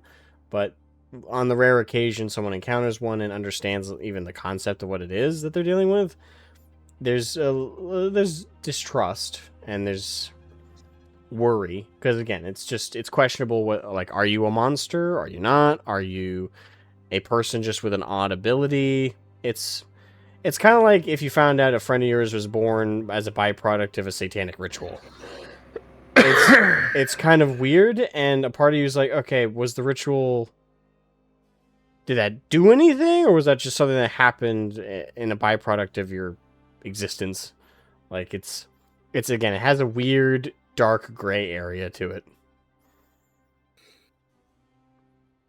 Yeah, with that information, which I'm assuming that she would have gotten various like stories or just kind of discussions about the world from her teacher Bryn. She would raise her eyebrows like, a shifter? Never thought in my lifetime I'd ever meet one. A teacher once told me of them. She met one once. She told me there's quite a lot of superstition and mistrust, though my teacher always taught me to be skeptical of that sort of thing and judge people based on what they do and what they say rather than what they are. Think of me how you will. I'm used to it my whole life.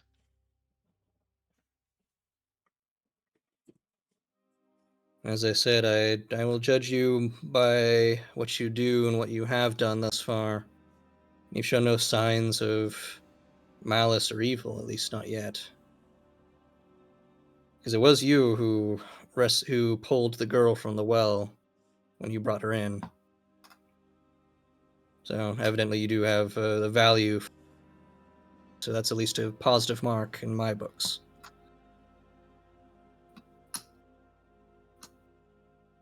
So what sort of things? What sort of beast or thing are you? Just out of curiosity. Sorry if I'm prying too much. The curiosity has gotten the better of me. The scales not give you a hint? Some kind of reptile. I was kind of curious which one specifically. I don't really know, to be honest. It's not like you get a lot of training for what you are. Any chance I'm overhearing this conversation? Yes, you're all in the same room. Yeah, we're just kind of like off to the side, so like everyone is kind of prepping like what they're doing, and just kind of pulled them off to the side, so close enough that you can hear. As long as Babs has been around, is there any way he might be able to figure out what species his scale belongs to? Well, you probably have to be able to see him in full. Because I think we only really got a glimpse in a rather stressful moment. Unlikely, but you could make a nature roll. That wouldn't be medicine. No. Sure, it's a +1. I might as well roll 2. Okay. That'd be a no. That's an 8. Nope. I have no idea. I have no idea. apparently Babs opens his third eye. He's Steve Irwin. That's what he is. He just suddenly becomes Steve Irwin. Crikey, I know what she is. Okay. Jaber, on a meta front. You have the idea on the meta front because your character doesn't know, but you on the meta front do with your backstory. Would you like to inform Barb? Yeah, they're scales that would match the pattern of a dragon. Barb recognizes the scale pattern and instantly knows and looks over at him and just sort of nods and keeps it to himself. Because that is not my privy to share. You hear that, Pyrrhus? No meta. No meta. I will not meta. You are living in ignorance. Oh, by the way, Tank, are you stealthily heading back to the tavern, or are you just openly walking? No, I'm just walking slowly. I'm Acting keeping an eye out to casually. see how, like how many guards are there and how they're acting. See if there's any like fishy business. There's no active fishy business that you see. You see some shakedowns where they're bothering some people. I assume you keep walking and don't really interact with those, so you don't. Yeah. There's no way for you to tell if they're legitimate shakedowns of serious crimes or if they're just fucking with people, and they themselves being the thugs. But yeah, you walk about, and there's nothing in particularly that's fishy about their movements. They're just patrolling in 2x2 groups. Yeah, I pretend I'm just a normal monster hunter going for a drink. Alright. On a side thing, I would like to try to get my cloak back so I can give him his blanket Oh, back. right, yeah. You probably should trade those before he left. So I we can can give retcon it to that him in. later. See, he's already gone, so it doesn't matter. I'll just hang on to his blanket. But if I get the cloak back, then I can give his blanket back. Mm-hmm. I think that should be in the room because we stripped the cloak and clothes off of Mary. So it should be there in the room, I think, because we gave it to her. Yep. Well, if it's just there, I'll take it back. Yep. It should be just on like a side counter. The same little alcove that she was treated in. Yep. As he puts the cloak back on, it's like rather interested to see how that how your natural abilities work in combat. Just a gleam in her eyes. She's just very interested in like the different forms of combat and warrior prowess. Okay, as the DM, I see where this is going. Alright, roll the seduce. Oh, no. Yeah, that's you know, Not yet. Roll for anal No, circumference. No, Yeah, that comes generally, later. Oh, God. Player-wise, I'm not going to do that with another player. It's weird. No, that's funny though. Okay, so Tang, or Vlad, I should Yes. say. You make it back to Besku's, and you walk in pretty nonchalantly, and conversing right there at the counter, because the whole place is empty, is behind the bar is Andre, and in front of the bar is Warren. Remind me, who was Warren again? He's the captain of the guard that Oh, captain of the guard. executed the Oh, dude yeah. in front Oh, of yes, everybody. Yeah. Right. I'm insulted. Okay. I give Sorry, I give you a man as the object of your hatred, and you're like, who is that again? I just wanted to make sure. I kind of got confused last time. Anyway, Anyway, He's old. we're gonna go on break I- right there. okay. Yeah, we're gonna take our little intermission, give you time to think about how you're gonna handle this. But yep. So to everyone in the YouTube front, it's gonna be seconds for you, but minutes for us. We're gonna do our little intermission, and we'll be right back. See you guys in just a minute. I am enjoying this scene. Get on with it!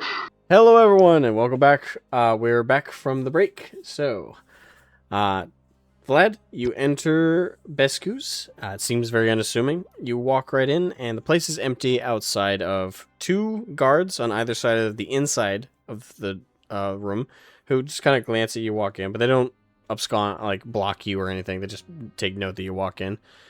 And then from across the way, inside of the actual tavern, is Andre and Warren, Captain Warren, the man who recently executed Brago. And by recently, like less than an hour ago. And he seems to be in a hot conversation with Andre. Right. I'm going to just kind of glance around and look at the bar, and I'm going to try and sit far enough so I don't rouse suspicion, but close enough so I can try and overhear what they're talking. Okay. Like, not actually looking at them, trying to pay attention, but just trying to be elusive, I guess. Ironic. Yes. Roll me stealth. So while you just kind of bleed in.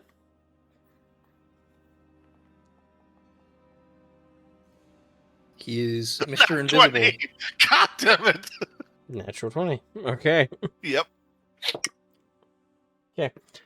Well, I suppose. Okay. Yeah, no. Neither of them take note of you. Alright, so you kind of sit down and you at a kind of a corner table and just kind of listen in. So this is, you start to listen in and you're not, you can tell that they're not too far in the conversation. It's likely that Warren didn't show up that much sooner than you did. So where you kind of like start listening to the conversation, Warren is speaking to Andre, who is just kind of cleaning a glass, not looking at him directly, just listening to him. So, you protested my decision? Yes. Is there a reason you had to do that? As I said, I found him guilty. Yes, you did. Did anyone else? And also, how did you find him guilty? What evidence did you have? Did you have any of that? Ah. Don't be such a goody two-shoes, Andre. Doesn't look good on you. But you know what would look good on you? Stow it. I'm serious. You were a very capable soldier. You could be a capable guardsman. Hell, the fact that you chose to open a tavern instead of joining the guard, I still find one of the most perplexing decisions ever. Look, we may not have served directly in the Royal Army, but I knew you by reputation. And I knew you by reputation as well. Warren kind of smiles at that response. Yes, I'm sure you did. Look, as I hear it, you don't have much tying you down these days. What's holding you here? Business really that booming? It is a border town to a country that's on fire and at war. Come now. Look at you. Your physique, your capability, your strength, your aura. You're still a man of action at your core. You can't be happy cleaning glasses that have been freshly spit in and wiping up floors where the drunkards have relieved themselves of all of the spirits you've been drowning them in throughout the night.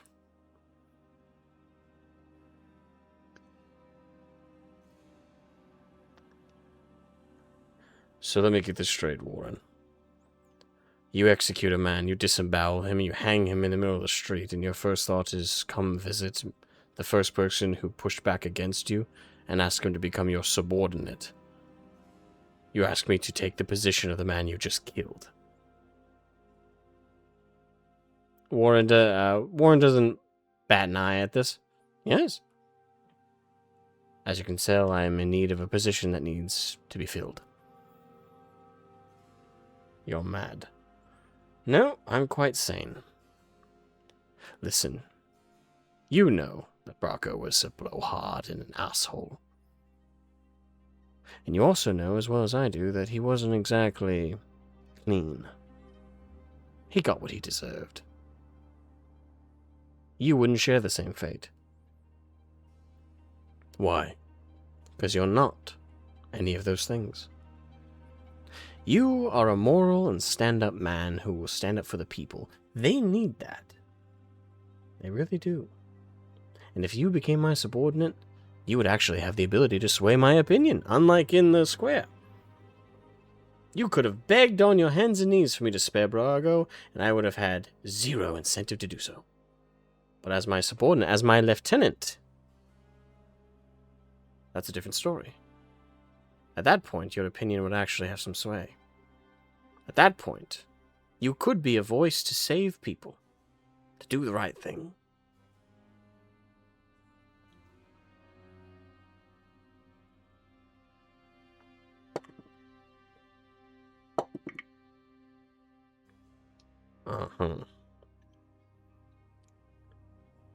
Look, worst case scenario, you get out of this dingy town, you get to start flexing those muscles for something useful again, and maybe, if I'm killed or assassinated, or I'm simply fired, you can take over and start bringing some real justice to Valakia again. If you're trying to sell me on that, why don't you do it yourself? Well, to be honest, I don't care about justice. I don't care about any of that. I'm profiting off of my work. I'm doing a deed that works with my skill set. I'm a capable person, but I'm not a good person. I don't pretend to be. But I don't mind leaving this position open to someone who is going to benefit the people. As I said, I don't care. I have no incentive to keep Valakia into a shitty, crime-ridden hellhole, outside of a few orders I've been given, of course.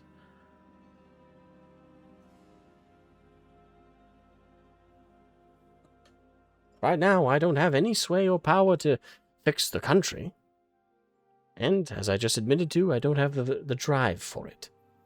I'm fine with the way things are. But, as I said, I could be killed tomorrow. Or I could retire. And leave you in one hell of a position to start making a difference as someone who does care.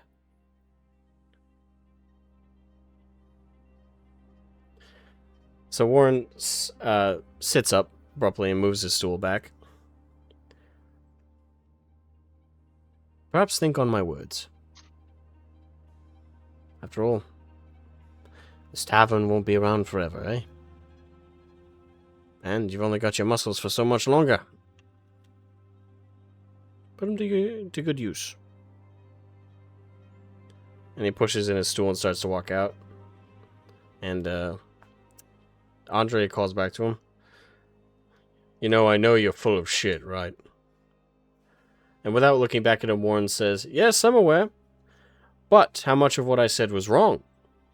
Huh? And he walks out with the two guards following him in quick succession. I'm gonna wait for a few seconds just to make sure that they've gone away far enough. I'm going to just walk towards the bar, right? I just sit across. Gonna just look up, expecting. Andre takes another you sit down and kind of looks not surprised, but a little like taken aback. Oh, Vlad, when did you get here? Hi. About a few minutes ago. Ah, Quite a charmful fella, that. Makes you want to vomit all your drinks. Ugh. It just spits on the floor. So, you and I have a little bit of talk we need to do, but first I would require a drink. all right. What would you like to drown yourself in? Just anything you grab, as long as it has alcohol. He pours you a bottle of ale. How's that? Should do. I'm gonna toss him the silver piece I got from Bob's. He takes it and puts it in his pocket. Uh, This might be bad timing to ask, but any progress on the goblins? Well, speaking of the goblins, I get the feeling that we haven't cleared up every sort of information that you could have given us. For once, you didn't say that there was an infestation of goblins. Say, That is not 50 true. or That more. is exactly what I told you. I didn't give you a number, but I did tell you there was an infestation. That was the whole point of Well. giving you the quest. Okay, maybe next time I should be more clear with my questions. But the other thing is, have you had any problems with ghouls recently? He's back. Not that I personally am aware of. Why? I'm just wondering. There were some signs in the forest. Hey, how many people have gone missing around here? And I'm not gonna state it as I'm not gonna state it as a question of the missing people. I'm just gonna be like, how many have gone missing? He looks a bit surprised when you ask him. How did you know people were going missing? I only told you about the goblin attacks. You know, a hunter in the wilds finds many traces and tracks, many hints and smells and tastes and whatever. Let's just say that there are more things that I need to think about. But do tell, have there been many disappearances recently? He kind of strokes the tip of his sharp beard and ponders for a second. Do you want the official number or do you want the actual number? Gonna glance back at the door. I think we both know which one I want. The actual number, I'd say about 60, 70 people in just 2 weeks. Right. And how have the authorities reacted to that? They keep insisting it's the goblins. Every single time. They won't do anything about them. Right.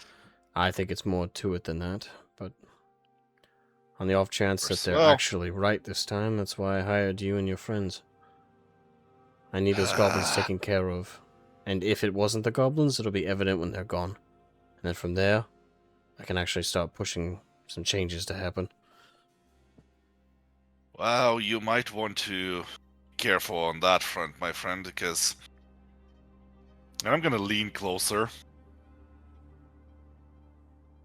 There might be other interests in town that would not like you stirring things up. Those disappearances, goblins or not. Say, do you know the small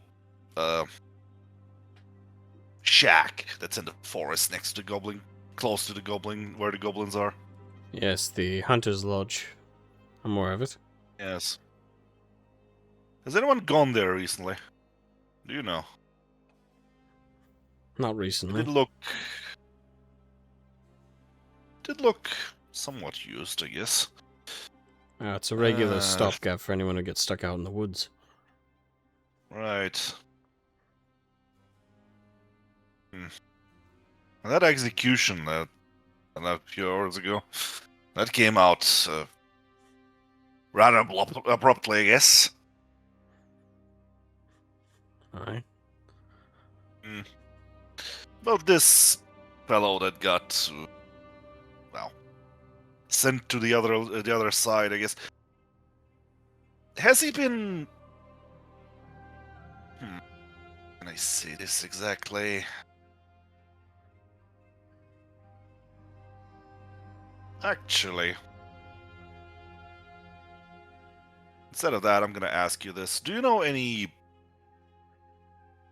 Do you seen many young people around?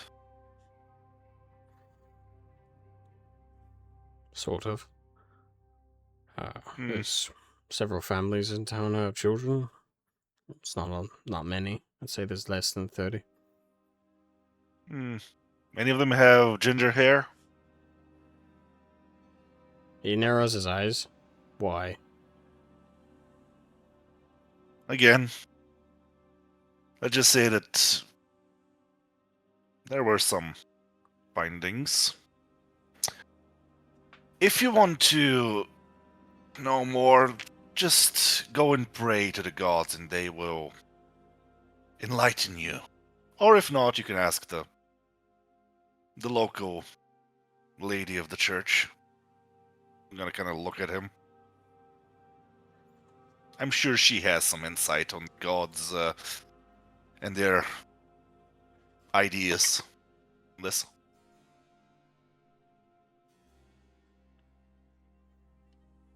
He narrows his eyes very carefully at you.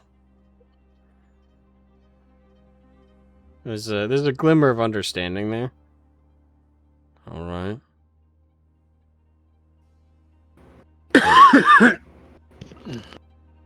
Right then. Yes?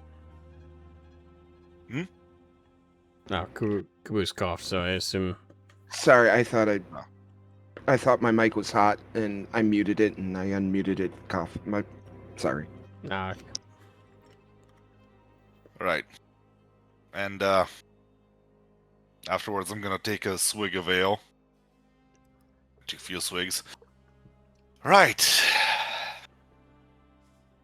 And I'm gonna look at Andreas like, I'm just gonna say it straight here. I think that that whole deal with Captain of the Guard smells foul. Almost like he's looking for someone to put the blame on if he retires or something goes awry. So be very careful of his offerings. I don't That have whole to take thing it. was not. Well, even if you do, even if you don't, you might want to start carrying around a hidden weapon or something. I get that he's not the kind of guy that likes no for an answer. I think he was fishing for a hail... Sorry, that might be a hail maiden. Very possible. Actually, where can one go and find some information about who goes in and out of the city? Are the guards under that situation, or is there a That would doorman be of some kind? that would be under their purview, yes. Ugh. They're in charge of the watch. Right, that makes it good. Are all the guards under that situation, or are there some that are more unruly and disobedient, let's say? People that are set on graveyard duty, I guess. To clarify what you're asking, are you asking someone who's disobedient to Warren and to the thuggish? Yes, someone who is not exactly enthusiastic about being a guard and it's not that loyal to the guards. There are very few. There is one who is set in the late duty. Where can one find that man? Well, during the daytime, sometimes he's in here getting drunk, or he's sleeping it off the previous night's drunkenness. At nighttime, he's found patrolling around the gates, both the south and northern gates of the town. Right. Cool. Be careful of who he patrols with. The patrols are always in groups of 2 to 3. But yeah. You're looking for an old man, long white hair, bit of a grim sort. His name is Grizzly. It's not his real name, but it's what everyone calls him. I think I'm gonna like him then. Anyways, I'm gonna stretch. One last thing. Where can someone get a reward for something like this? And I'm gonna take out the skull that I got. I'm just gonna plop it on the bar, the bar. And he looks at it with a kind of a jolt of surprise, like, "Ooh, you killed the Volgeist." Yeah, kind of got stranded in the middle of the night, and well, one thing led to the other, and just can't look at the skull. And he kind of chuckles. I see. So one of your companions, probably unfamiliar with the dangers of nighttime, chose to wander off from the group or wander away from the lodge. Much such sympathies to your friend. It's very frustrating when someone doesn't understand the dangers of nighttime. Oh well. Next time he's gonna run faster. That's all I'm gonna say. Yeah. Maybe next time leave him to his fate. Don't want to be foolish. But you can certainly turn this in, not in town necessarily, but if you go out the south gate and go down a small, windy dirt road, there's a kobold there. He accepts any kind of reward such as these and gives some coin. At the mention of Kobold, I'm just gonna perk up. Oh, so they have one here. Yeah, that's wonderful. Sort of. Ever since the gods started acting the way that they do a few years ago, he moved his hut outside of the town. Well, they're not the exactly sociable kind, especially in towns. But I'm gonna definitely go visit him. Be careful on his property. I'm just gonna look at him. Yeah, obviously. I grew up around them, you know. Well, then you know. Uh-huh. Right.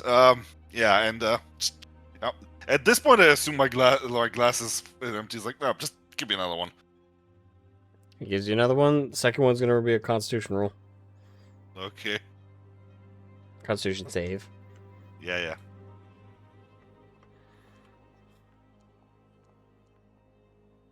16. Alright. You're still sober. Right.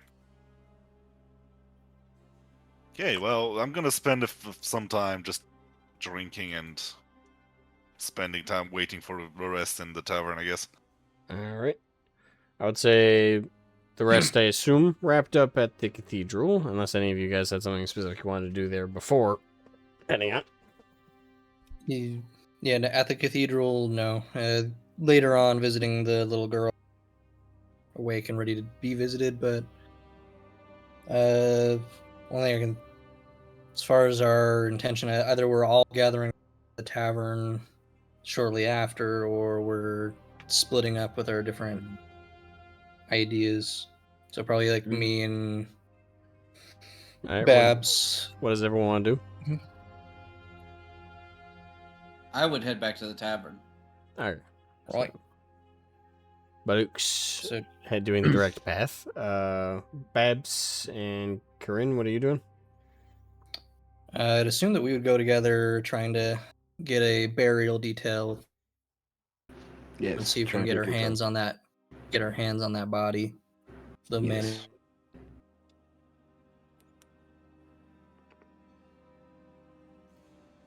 Right. Adagio will move to the tavern. She, if she's needed somewhere else, they can tell her, but as it is, she feels that she has no cause being near that body. Might be a bit suspect.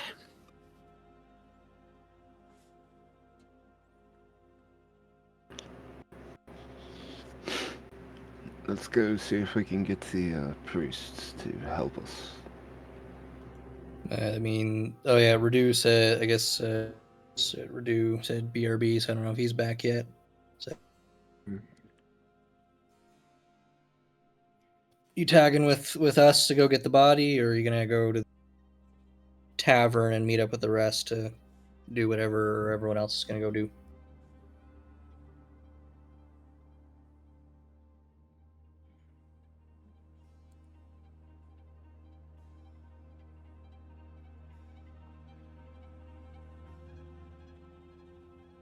I guess I'm going back to the tavern if you were talking to me. Yeah, I was. It's the only one we don't know is Dragonis, who's muted, and I don't know if he's back yet. I'm going to assume not if he left himself muted. I will choose for Radu. That is the punishment for disappearing out of the way. Radu, head straight to the tavern. So you guys will just decide amongst yourselves how you're going to be going around to find more information. Me and Barbs are going to go and see if we can get that body. Oh, Right. so everyone is leaving currently. Adarja will stay behind to look after the girl until they get back. Right now she's in a separate room being seen to by the I get that, but she will be outside the room in that case. So you're just going to stand guard? I'm gonna stand guard. Besides, I also made contact with a certain person I am hopeful might show up sooner or later. Okay. So, right, so first things first, we'll do. So everybody who's going to the tavern will be, I'll say, showing up shortly after Warren left. So that would be Redu, Elusive, and Baluk. So the three of you are arrive and are coming in the aftermath of all of those interactions. So you see Vlad there, and I assume sit with him. Yeah. Right? Ask and interact away. I Who looked to is the sitting bartender. where? Like, I would be since I spoke up first. I would probably be saying directly beside you. Okay, I'm gonna just take one chair away, just out of habit, not even looking up.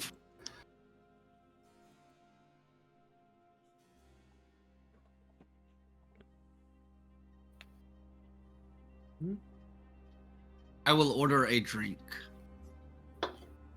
Alright, Andre comes over. What would you like? What teas do you have?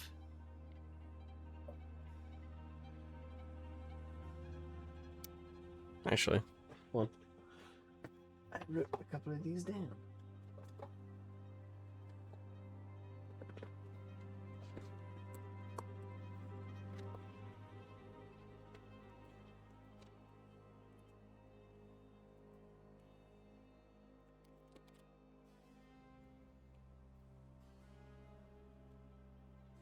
Alright, so Andre will look at you and ponder for a moment. I have Molka wine tea. It's got a little bit of wine mixed in, if the name wasn't a bit of a hint, along with some herbs from a bit of the Far East. Additionally, I have Cleansdale tea. It's a bit of a popular one. It has a bit of powdered sugar added to it. And that sort is Prime Grey tea. It's more of a traditional tea, certainly cheap, and quite bitter. I will take the traditional tea. Very well.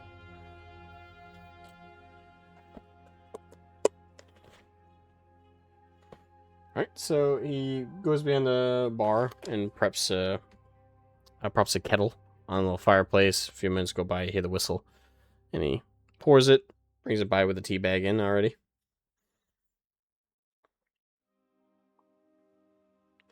I thank him. He nods and heads back behind the bar. So did you? I look over at Vlad. So did you find out anything interesting while we were catching up to you? Few things, few places I need to visit, I need to speak to, but all in due time. Let's just enjoy our drinks. Fair. Speaking of, I'm going to look at where is Elusive sitting at. We assumed at the table, but he may choose to slink away somewhere else.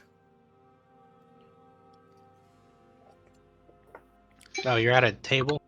Yes. Well, I'm at the bar. They're.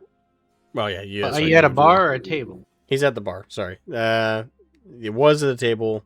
Then the stuff with Warren happened, and then he moved to the bar. My apologies. Is there a table next to him? Not Behind him, directly, but yeah, a little bit behind him. Yes. And I'll probably be sitting there.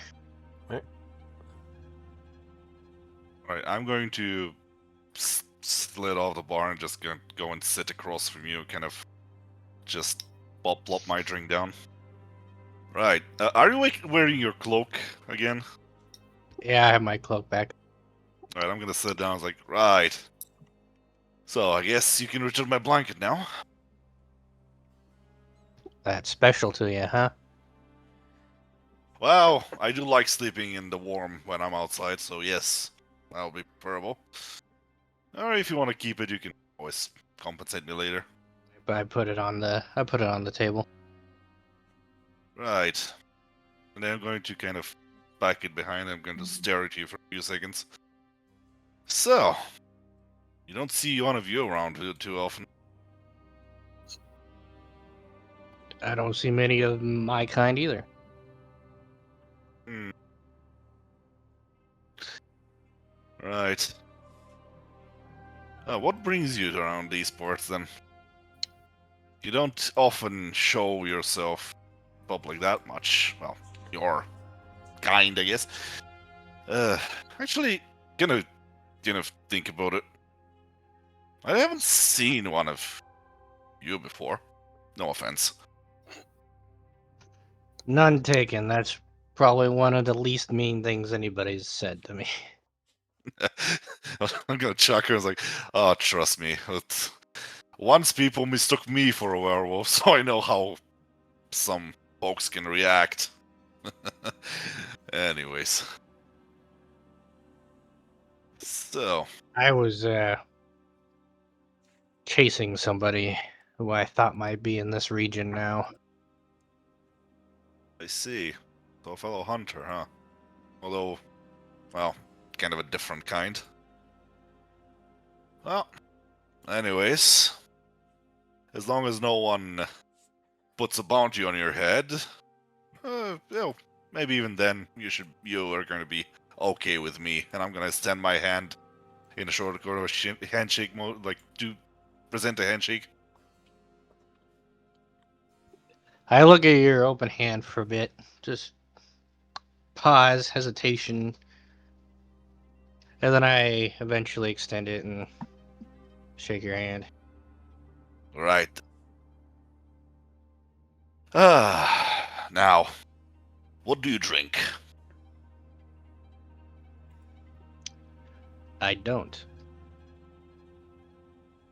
Vlad is going to look at you with a bit of amazement. At all? It's not something I really had access to at all. Kind of what happens when you're shunned by society. Right then. And I'm gonna stand up and order 2 ales. I'm sorry. But when I heard the society comment, first thing that came to mind was the Joaquin Phoenix's Joker. We live in a society. Society. Yeah. All of a sudden, just elusive is like, I don't. Oh, I also don't live in a society at all. Birds of a feather, I guess. I live in my own society. Yes. Society of one. Right. So two more drinks. Oh. All right. Just ale or Yeah. Just ale for something that not as strong, I guess. Potent. Starters. okay. Andre will bring around 2 ales. That's 2 more silver. Yeah. You're gonna plop one in front of elusive and like, right then. Cheers. I hope you don't expect compensation. Yeah, just drink.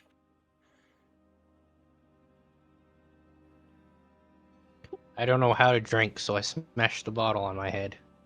It's a mug. It's literally a mug. No, I'll just sniff it at first and then slowly take it in. Bad juju. There you are. So should I That roll another Legolas moment when concentration he's drinking the or ale? Rohirrim ale. Good Not lord. concentration. Constitution. Constitution, yes. On now. Oh, In that's Elusive's 10. case, Constitution with disadvantage. Oof. This is first time. We are both gonna get hammered. I'm sure that there's a tea that you can order that helps with inebriation. Okay, Jesus. Dual 9s, I guess. I'm gonna So we say both rolled for your 10. first time, a 10 was better than I was expecting. Still gonna inebriate you though. Slight buzz. Light buzz.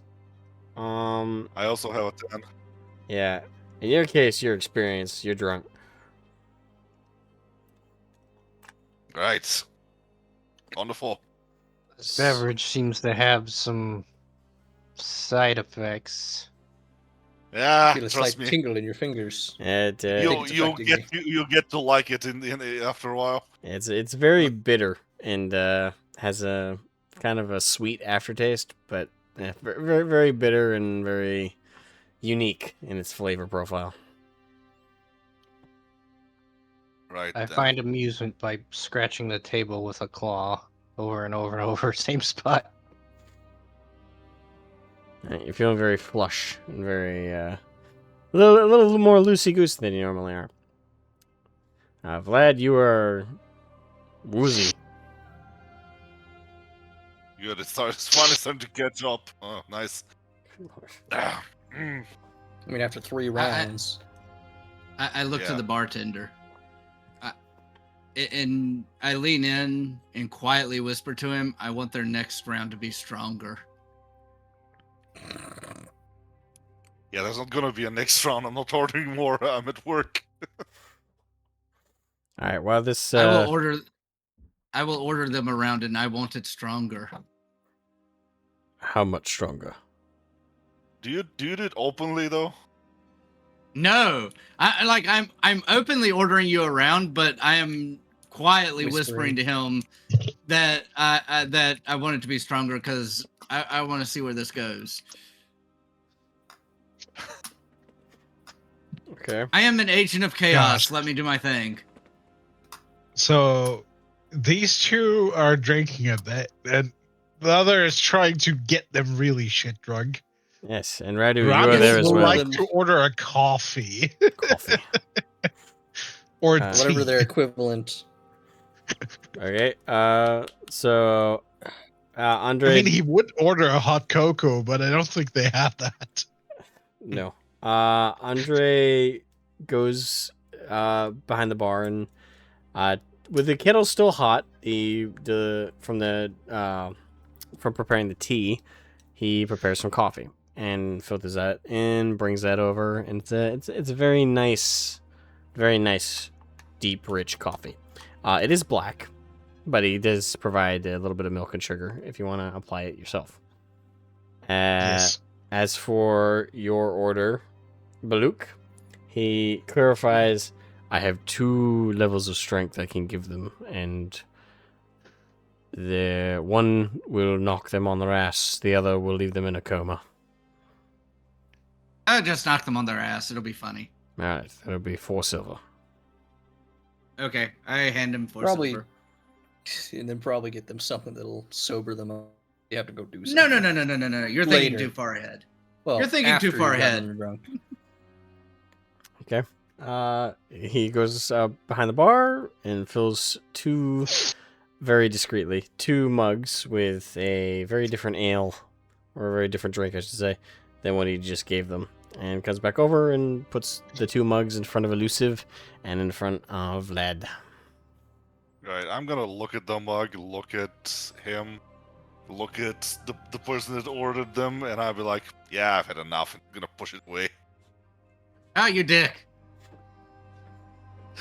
How about you, Elusive? Oh, I'm I'm gonna sure. I'm gonna look my- at him with a little bit of a yeah, not a good idea, but I'm not gonna say anything.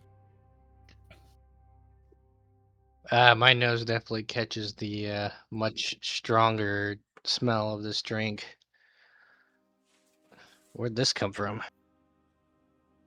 Let's just say we don't want to get too drunk. We're still at work. The I other guess. scaly freak in the party. So I think the shifters do have like a higher sense of smell.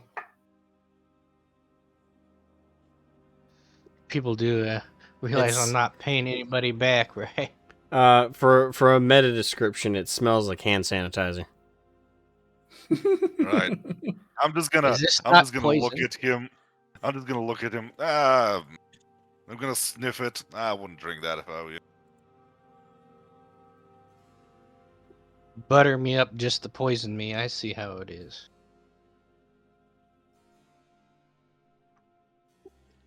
I take one drink of it.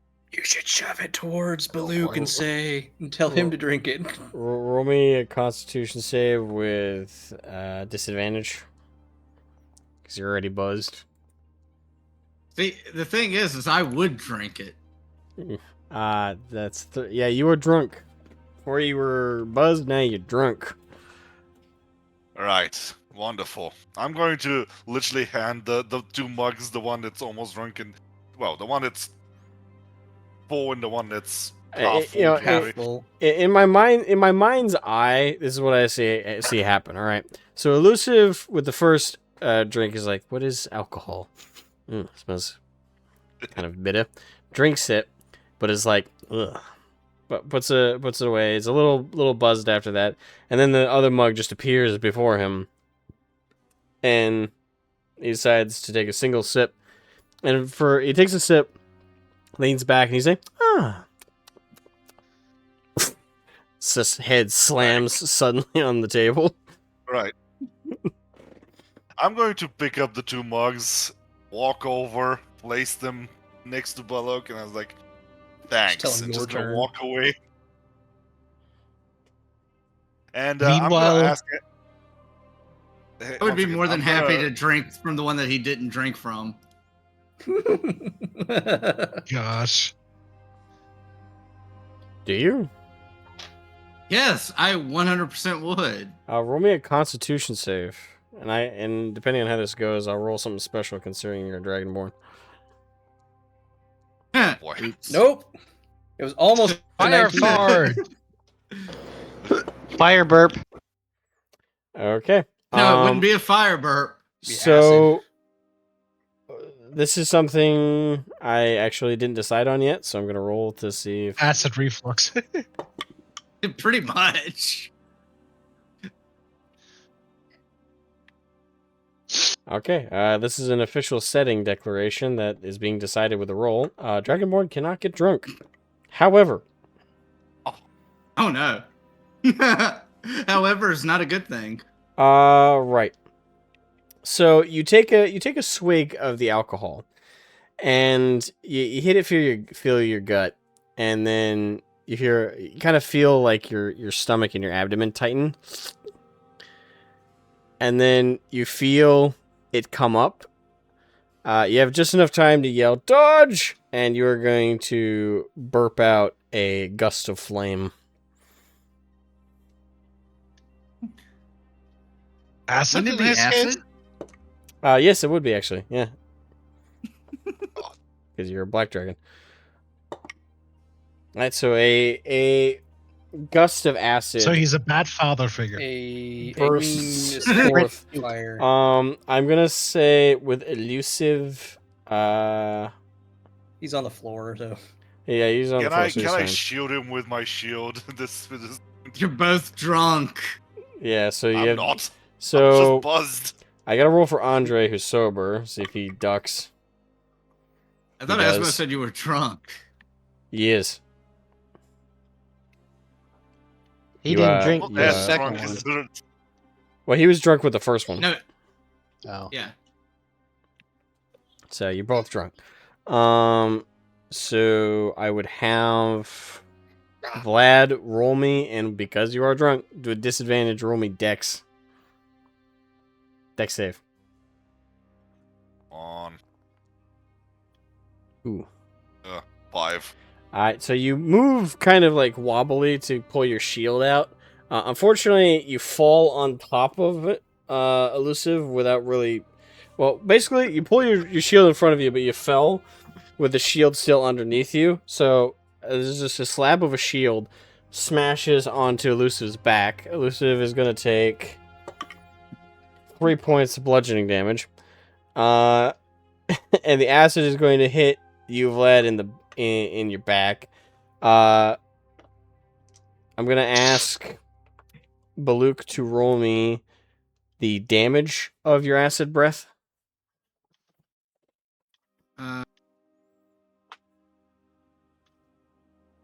No uses of my acid breath. It is. Oh, okay. Can I roll if I can react fast enough, considering that I'm not actually in the direct area, I but rolled low. I could help? Thank God I rolled low. You Oh, can. it's fine. He got a little bit on his ass. Right, Yeah. so- Just I for rolled three. added comedic effect, he attempted to dodge for this extremely clown show scene, fell on top of and got a little splash of acid on the ass. yeah, we can do that. Well, a little bit of acid on the ass. Acidic ass. If it was really bad, I could have used Chronicle shifted time to help you. But Andre kind of slowly, kind of like a periscope coming up, looks over the bar to see the chaos that's occurred. What the hell is wrong with you?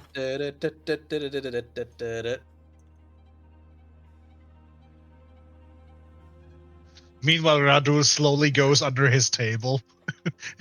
Being perfectly sober after this happened. Well, to be fair, it was for them, so it's secondhand, I guess. Well, now at least we know that strong spirits can cause a strong reaction with a dragonborn. Yes. Information for later. Right. Oh no! I just realized the implication there. We can weaponize this. Imagine just getting a full cap of them drunk.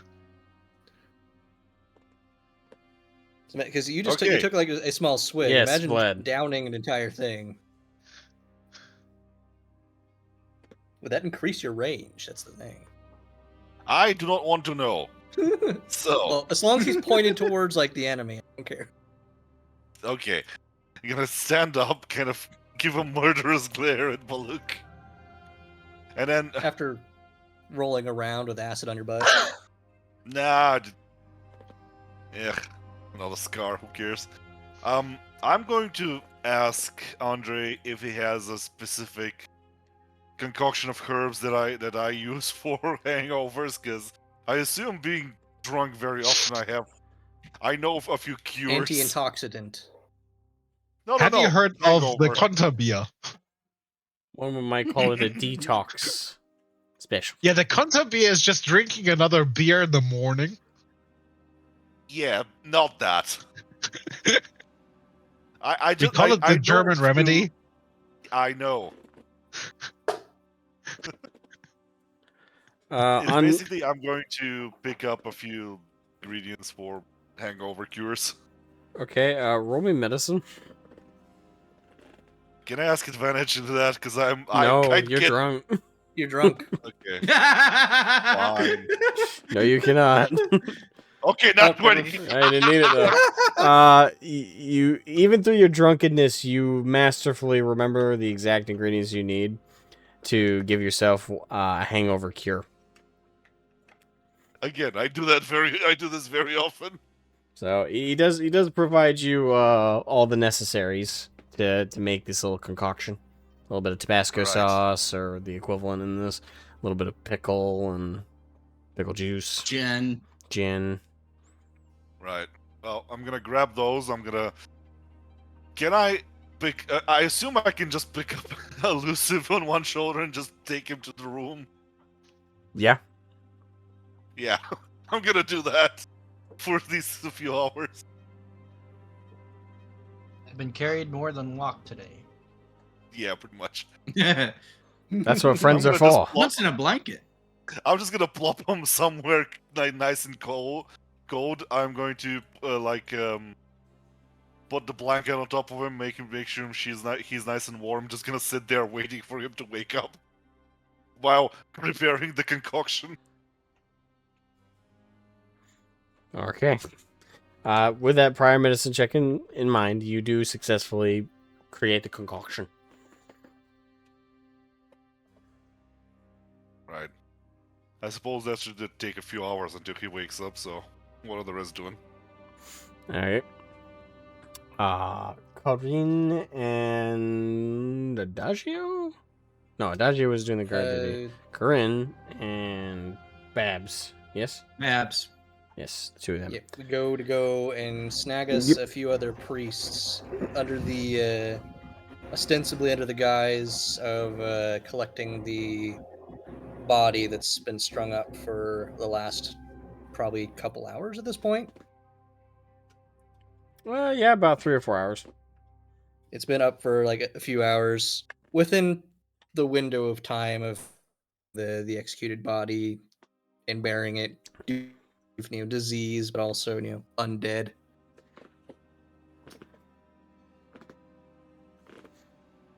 So do we grab a handful of priests for that particular duty? You can go and ask them to help you.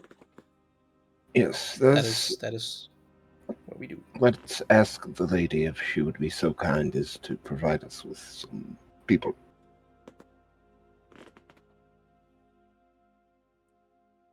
All right, we will go and find the friendly lady who we trust. You move about the chapel area, and then you move kind of in the inner chambers. And one of the nuns directs you guys up to the attic area to go speak with the mistress. Much obliged. So, up in the attic area, we will knock on the door that she is in. You open it up, and like the upper tower area, it's all behind like a giant clock mechanics. But in this giant clock room, there is a bed in the corner and a desk. And by one of the windows, as these giant gears are moving, is the elvish lass that you met before. She seems to be looking out of the window, although again blind, so it's more she's facing out the window. Evidently, from what we've seen, is that she sees, but in a very different way. Just looks over at Babs. Let him take the lead. My lady, I was wondering if I could borrow a few of your priests for a burial detail. I heard that an unfortunate incident took place within the town. A guard captain was brutally executed. I am aware. Right. She Prevent. Go ahead, my lady. I'm sorry. She stands up and kind of moves towards you guys. I do not know if we'll be able to acquire this body. If what I get the sense of is the case, and he was executed for what he knows, they will likely attempt to burn his body. We suspect that he does know something. Looks over at Babs. We might get some action with certain spells, but we were wondering if we could potentially attempt to recover it.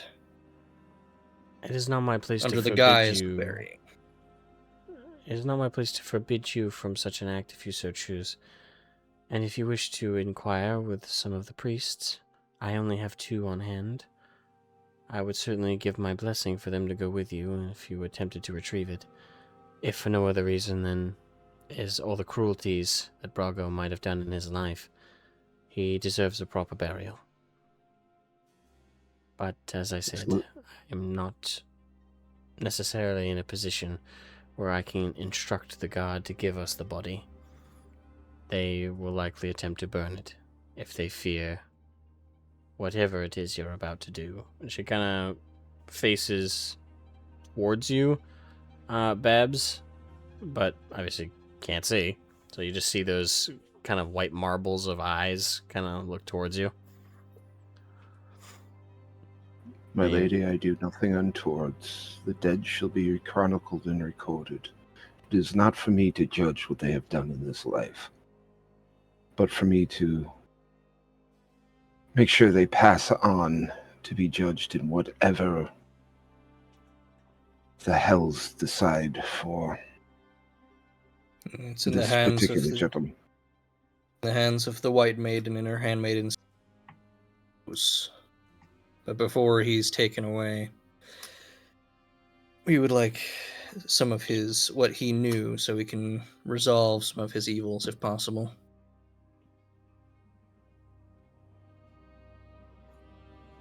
I appreciate your help with this. I hope and wish you luck. The Thank you, priests my are lord. downstairs. You may simply tell them that I've given blessing, but I cannot force them to go should the priests personally refuse to aid you. I completely We shall at least understand, my ask. lady. The only thing anybody can do in this life is say no. All of life is a choice. Oh, I suppose Shall we that go? I've gotten rather caught up in that I know all your names. My name is Taliel. For future reference. Talia or Taliel? Taliel. As a player. Taliel. Okay, so Taliel. Thank you, my lady, for telling us your name. She nods and puts a hand on your arm. And also on your arm, Corinne.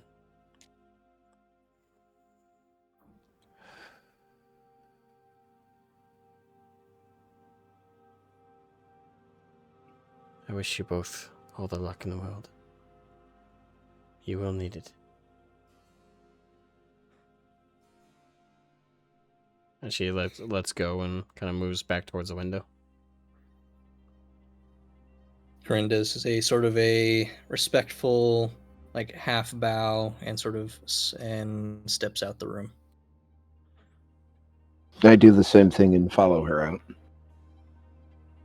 Alright, you guys make your way downstairs. In the cathedral area, the older priest and the young priest are both sweeping up and kind of cleaning the cathedral space. Alright, well, we approach.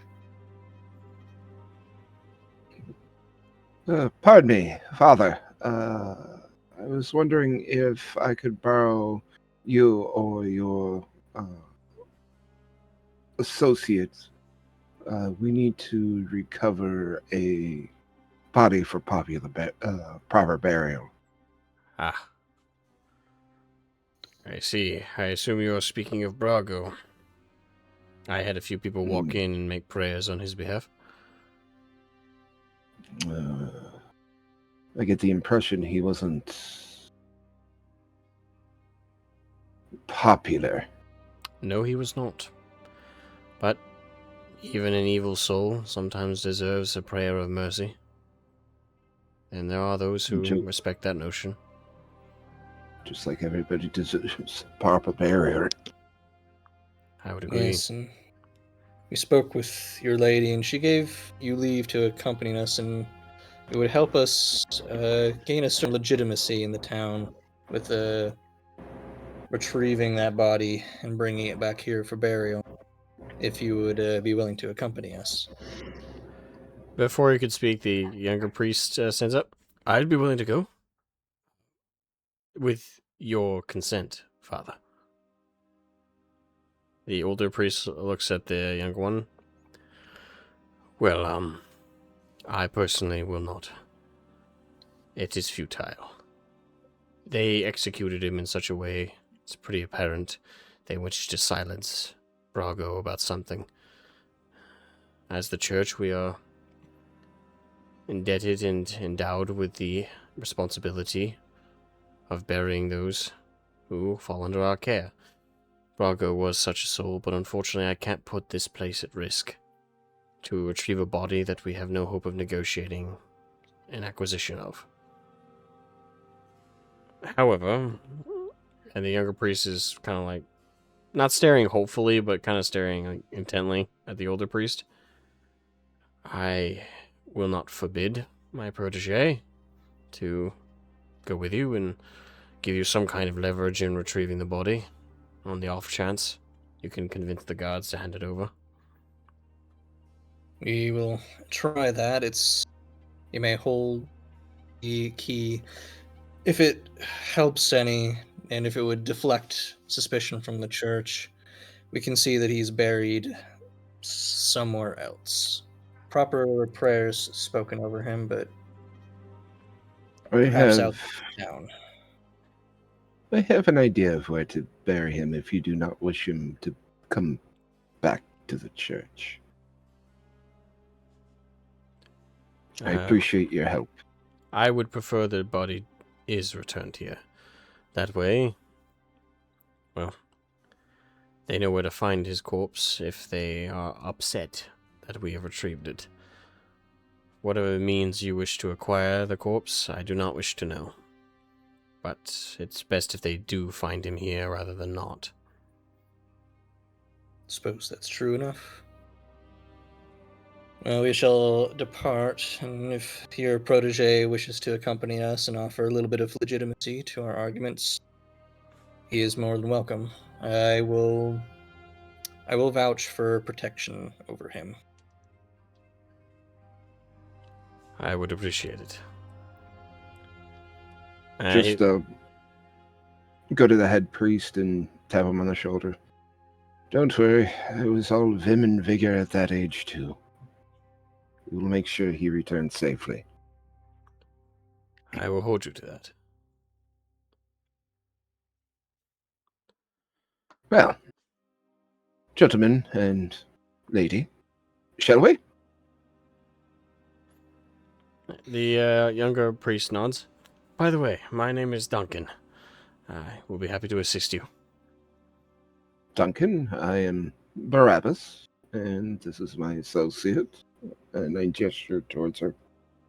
Corinne of the Order of the White Maiden, a spear maiden of that order, or soon to be full sister. I see. I don't believe I've heard of your order. The older priest, John, just kind of whispers in his ear. It's unimportant at current, Duncan. Focus on your task. Yes, of course. I'll tell you of it later. Duncan is on the shorter side. He's about 5'5", a bit skinny. He has shoulder length black hair, bushy eyebrows, and he has brown eyes. And he has a little bit of stubble on the edge of his chin. But outside of that, he's pretty much facial hairless. And as I said before, he's at oldest, mid-30s, early 40s. At youngest, late 20s, early 30s.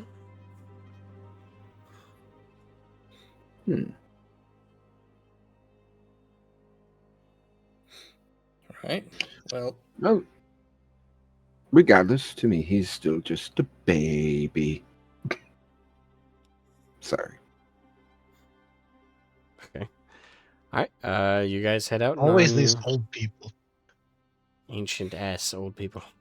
So we will head through town, trying to sort of go a bit of a circuitous route to where we can kind of come to the location and kind of get a lay of the area, like how many what's around.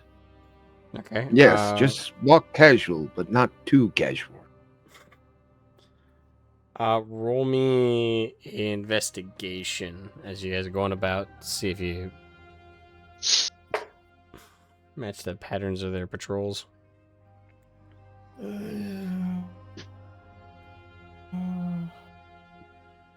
I got a 9. That is 16, 17, so 16 plus 1. Had to find my modifier. Okay. I did do investigation, 17. right? So, Yeah. within the town, from what you guys could pick up, it seems like around the clock, there are patrols moving about with the guards. They move in a grid pattern through the town, and the way that they're patrolling, they make sure that there's always eyes along every major street at all times.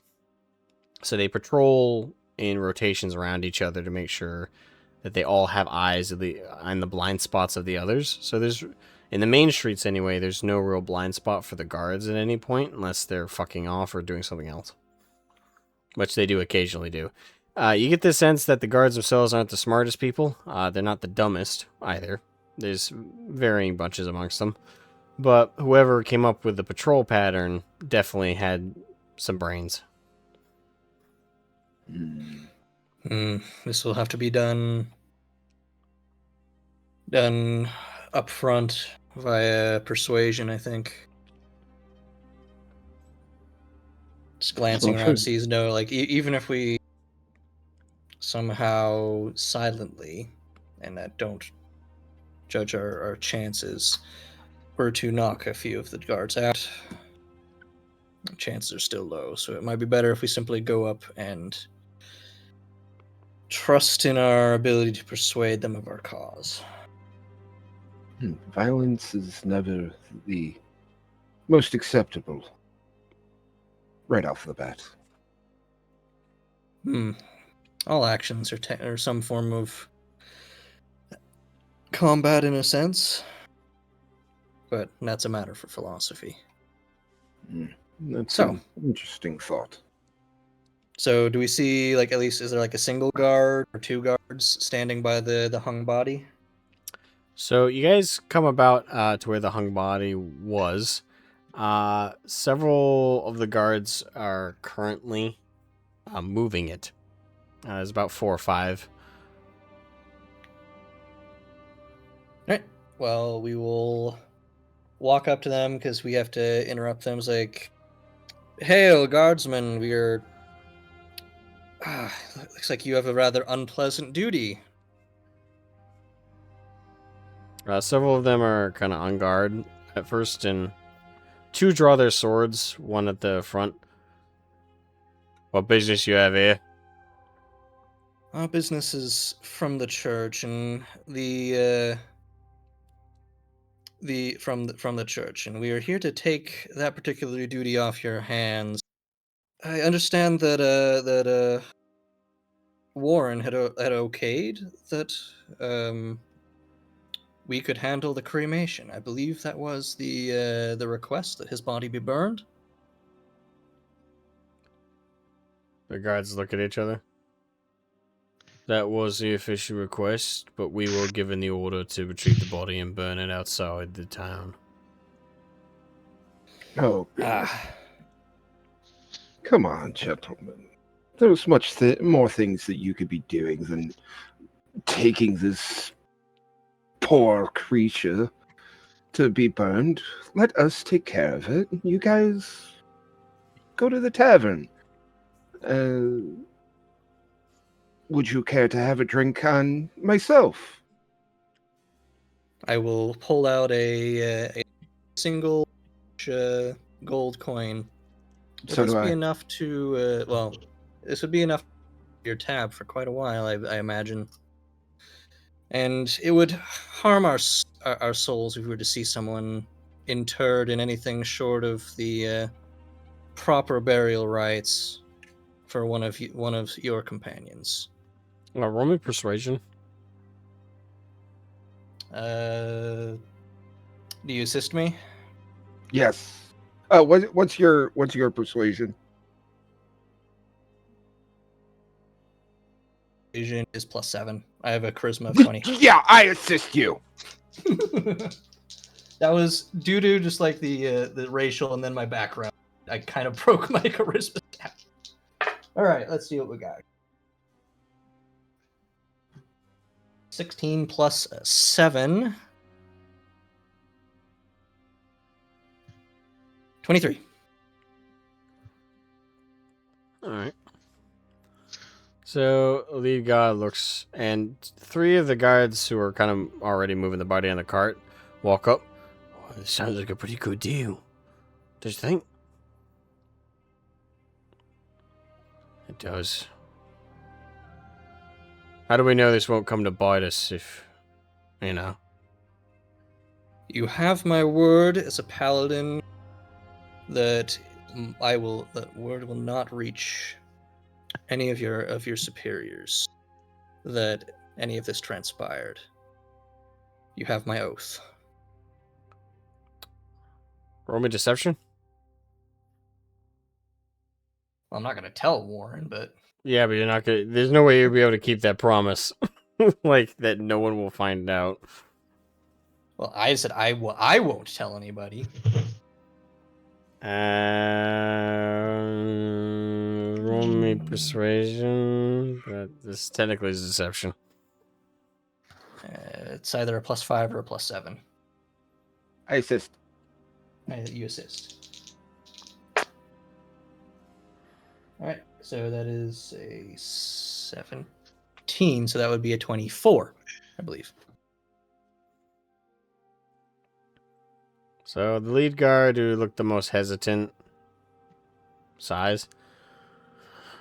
What about you, priest? You stand by it? They're just... You guys are handling it at the church, right? Yes, yes, Most of course. certainly. He was talking to Duncan. Oh, I apologize. Yes, of course. If anything, it's strange that all of you has to do this instead of us. All right. I will flick the large gold coin, which I believe is 10 gold. That is 10 gold. All right, I flick it at him. He catches it. All right, boys, drinks on, mate. They all kind of like shuffle back with each other as they all head towards the direction of Bescu's. All right, and Corinne will take a blanket from her bedroll, cover the corpse in the cart. I'm assuming it's like a hand cart. Yep. All right, and we'll start wheeling it back to the church through a rather circuitous, sort of out of the way direction. That's a fun word. Circuitous. Circuitous. Circuitous, around like roundabout, so like kind of like not going the direct road up, easier to spot, kind of taking some back roads, back Alright. paths. Are you roll me stealth?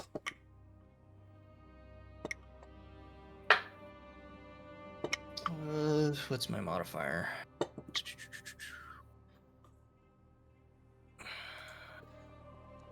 Plus two. That would be dirty 20.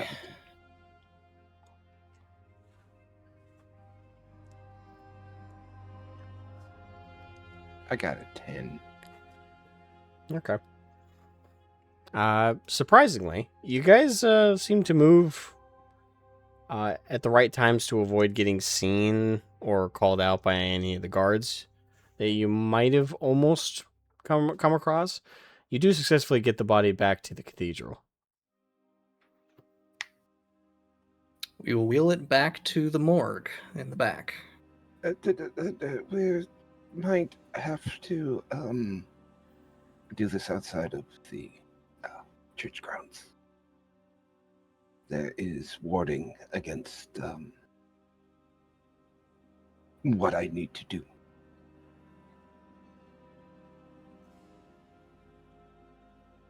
So we... priest, do you have a storehouse? Maybe off of... Are we off of able the to have church total... property? Would you rather us do what we need to do outside of the church grounds, or can you assure us total privacy in the morgue? It's not... The problem is the warding in the cemetery. He's referencing the wards that prevent Oh, necromancy. the warding, which is if Yeah. he tries to do the speak with the dead spell. Yeah, it's necromancy. Yes. Right. It's a necromancy spell. I glance at, yeah, we're at the gaze like priest. Can you guide us to a secluded spot nearby? Oh, I'm sure you know something. it's my apartment. I live not in the church itself. At current, I'm still learning, and I'm not a permanent resident, so I rent just off of the actual cathedral. Just outside. Yes. Good fellow. Could you lead the way, sir? Of course. He leads you guys to like a fairly shabby looking apartment building. Well, medieval apartment. So like a really rundown cottage just off of the street that the church So is it's on. a street level house, so it's not like he's up on a top level or something. No, nothing like that. It's street level. Okay. So it's just like he has his own like small house kind of. Small, like kind of what we would consider a studio apartment nowadays. It doesn't have any separate rooms except for a chamber pot room. All right, hurry. We need to do this quickly. Right on.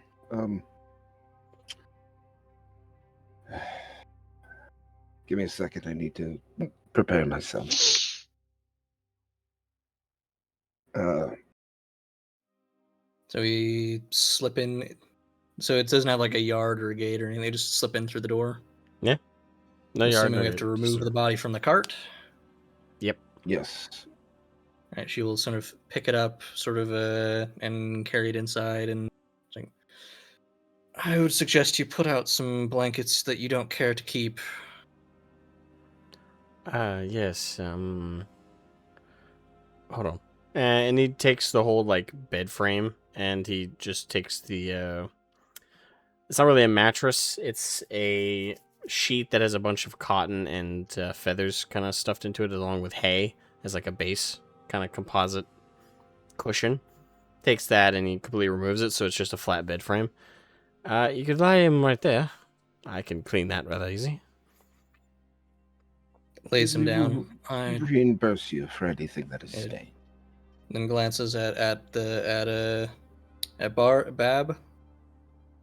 I will take watch. Make sure that we weren't followed. All right. And so she'll go over to like the window, the best vantage point of the street outside.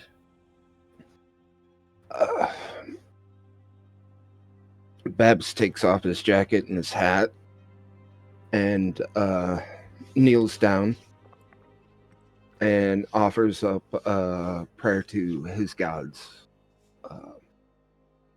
That Maybe to the White Maiden.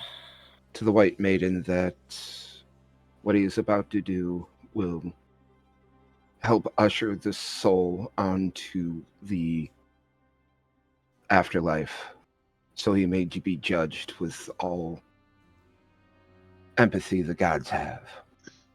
And I walk over to the corpse, place my ceremonial, well, my mace next to his head, and start to cast Speak with Undead. Speak with the dead. Or Right Speak on. with the Dead. So, a luminescent kind of green light emanates from your hands. And keep in mind, this does have the material costs. So, what's the material cost for this spell again? Burning incense. All right, and you have that. Is that it? Yes. All right. That's it. It's just to burn the incense. All right. So you That's like- why he put the mace down next to his head. He put the incense stick at the end of his mace and lit it. Okay. So a few moments pass, and a reminder: the corpse does not look good. He had his whole belly area carved open and his intestines ripped out, which are still kind of hanging off of him, like a really fucked up scarf, although emanating from his stomach, not around his neck. He has a very dark purple line around his neck, and he's very pale in color already. But his eyes open up, and they look really sunken in, and he looks about. What's going on? My child, my name is Pyrrhus Links. I am a chronicler of the dead. And unfortunately, you are now counted among their number.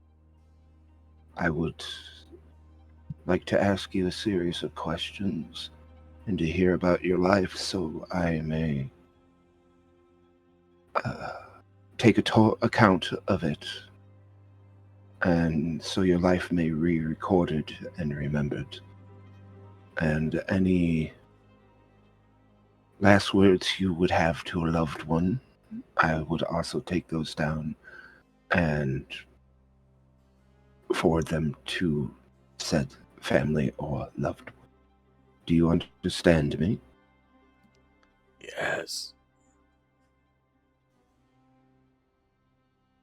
My child, I'm going to get straight to the point.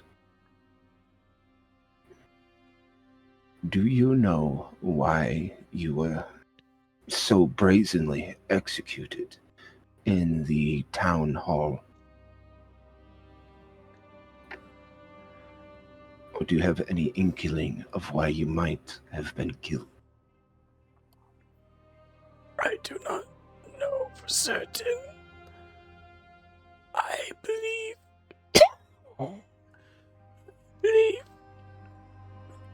I was killed because I saw the commander's orders. I told him I'd speak not of them. My child, can you remember what the orders were? Kind of a moment passes and his eyes are kind of like rotating in their sockets. He was ordered to eliminate all threats to House Black Oak, small or large. Any suspected of sedition to be executed discreetly.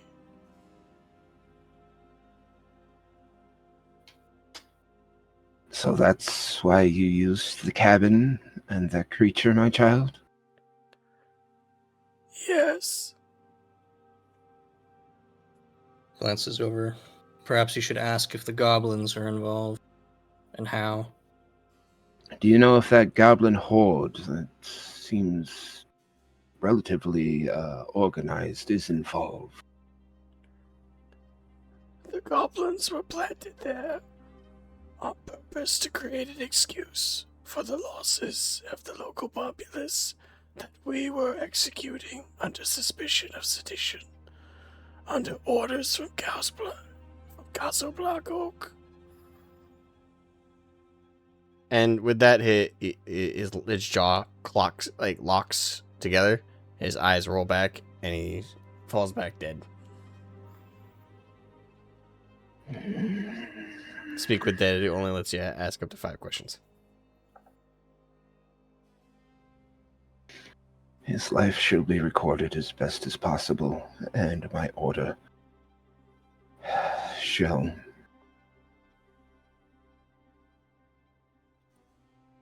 notify his next of kin.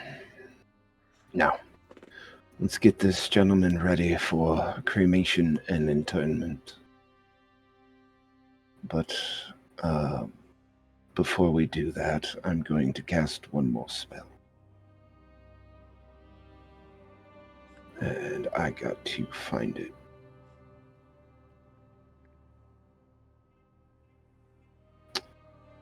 Give me 1 second. I touch the corpse, as this is part of the ritual, and I cast Gentle Repose. It lasts for 10 days, and he cannot be raised as an undead. Gotcha. And I pay the price by putting 2 copper coins on his eyelids. The priest Duncan is looking over your shoulders, very shocked.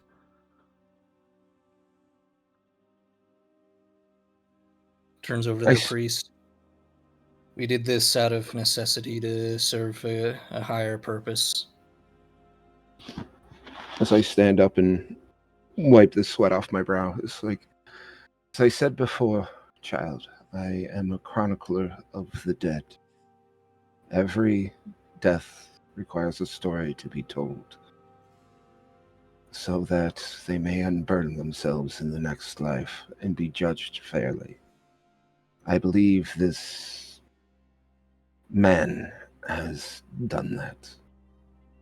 His soul will be purified in the after, and no ill has been done here today. We did not raise this man to become a ghoul. We did not raise this man to be a zombie. We raised this man so he may purify his soul and tell us his last remaining secrets and be judged fairly in the afterlife. I believe your lady already knows what was going to happen. I don't know how, but my order does what is necessary to return the dead. Because nobody deserves to die like that. No matter what this man has done in his life, the pain he has caused, or what he did to the little one that is currently in the infirmary, no one deserves a death like that. So, shall we get him ready for cremation and internment, my child? The priest kind of swallows hard and nods. We'll have to take him right up to the cathedral.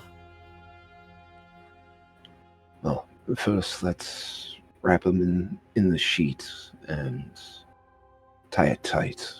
He will not be raised as an undead today, or any time for the next 10 days. So, and I give him a gold coin to replace all the bedding, or replace anything that we made a mess of. He refuses it.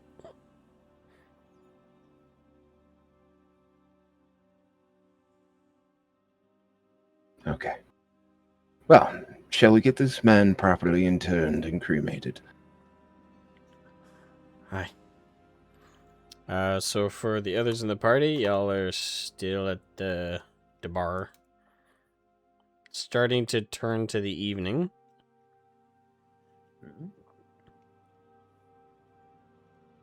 Say you probably finished making your anti-drunk remedy probably an hour ago. Does Elusive wake up? Do you give it to him? I mean, when he wakes up, yes. Elusive, roll me wisdom save. With anything? With disadvantage because you're drunk. Drunkenness sucks because it makes every check like at disadvantage. Yeah, I don't think so. Does Vlad try and wake him up? That's the question. Because you gotta get up and do shit. Okay, when it starts getting a little bit dark outside, I'm just going to look at him. Gonna go find some cold water and just whoosh. I'm gonna take the blanket off first. I'm gonna take the cloak off. Yeah, basically gonna strip him over and just dunk him in a bucket of cold water. Like, oh yeah, wake up. You sure you didn't kill me? I'm not gonna do it. I'm not gonna hold you there. I'm just gonna dump you in and pull you back out. 1, 2, 3. More the shock value. Yeah, that one scene from The Princess Bride where Yeah, that's what I'm he's thinking of. helping Indigo like sober up. Ah, God. Roll me another wisdom save, this time not at disadvantage. Found it. I found the GIF. On. Off topic. There we go. It was almost a 5. It was fine. Ah! What's going on? Right. Drink this, and I'm just gonna just put the remedy in his hands. Drink it.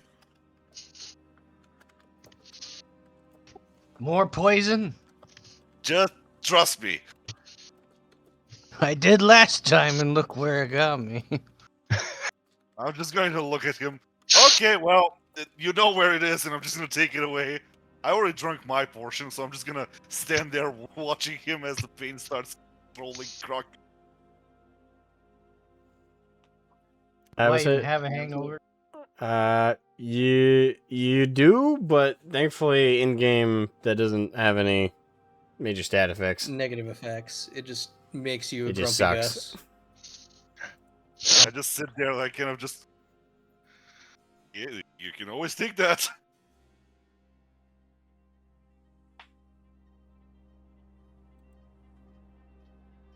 Make the pain go away. I'm just gonna sit on the floor and stare at it for a bit because my face is wet.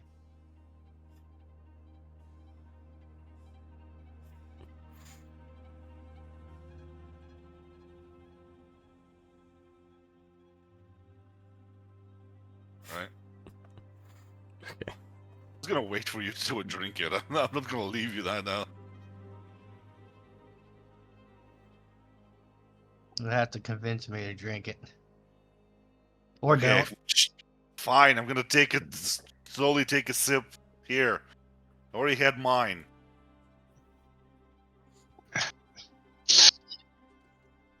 Suppose it actually smells like food this time. It smells like Tabasco sauce. That's better smelling than Meta-wise. alcohol. Yes. That's definitely better smelling than the alcohol he gave you. Yep. It does not smell like hand Meanwhile- sanitizer. Drink it. Rendu just judgingly sits in the corner with a book in hand and looks like Jewel is shaking his head. I'll drink it, but giving him a side eye. Alright, it tastes spicy and vinegary. It's very unappealing and makes you shiver up your spine, but you're not drunk. And your headache is gone. Right. Why the hell do people drink? A word of advice. Never drink something I didn't either order yourself, or you know exactly who ordered it and you trust. I tend not to, but yeah, the one time I didn't end up so well.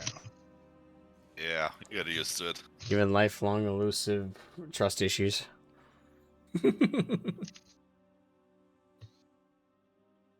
Hey, I took care of him. I'm just going to put his cloak back on. I guess I use it to wipe my face off. My eyes are really fine. dry this evening. I don't know why. Alright, you Right, both are Cold recovered. winter weather.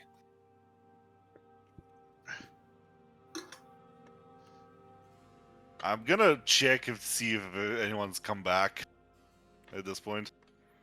Waiting for the rest to arrive. But And At everybody current, we would here. be at- Yeah, and everyone's at the bar outside of Adagio, Corinne, and Babs. We're now returning back Right. to the cathedral morgue. so, how long before the specific guard starts making it around? Like, what would they say? Nighttime? Was it after sundown or was it before? It's before sundown, but it's late in the evening. Yeah, I'm going to just say, okay, we need to go and take a walk, maybe check on someone. I want to talk a specific guard. So, who's with me?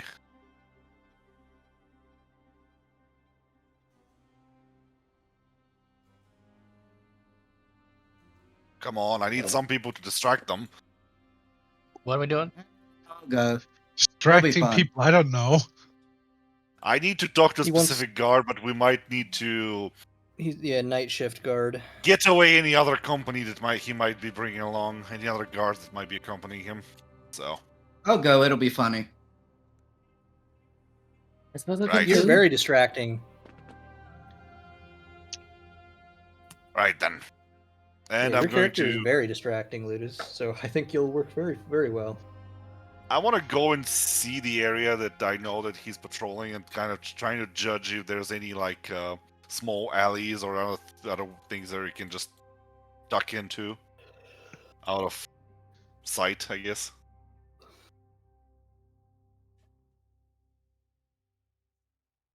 Okay. Guess we're moving.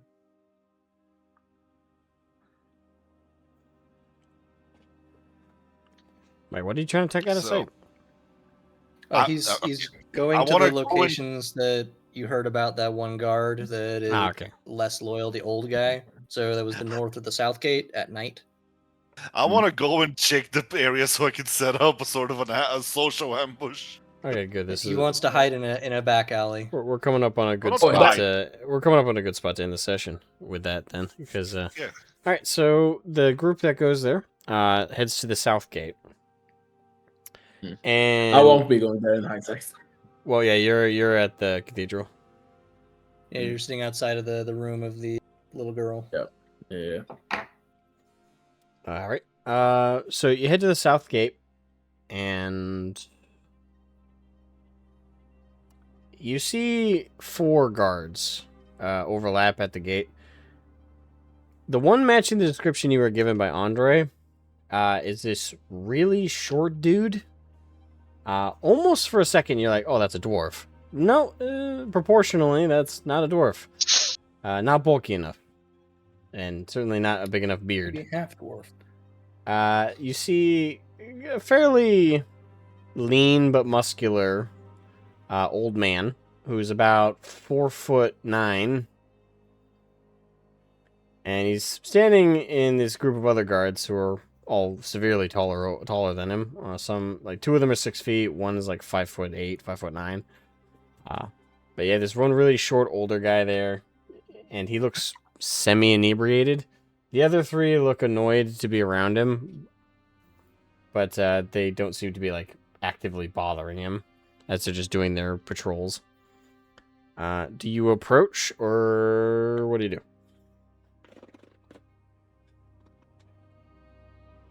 Semi-inebriated. I'm going to ask the rest people that are around me.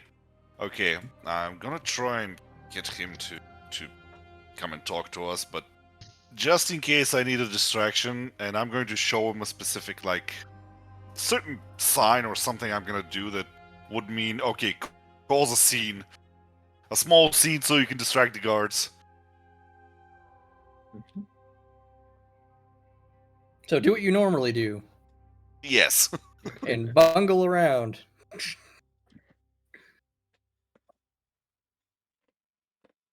I will.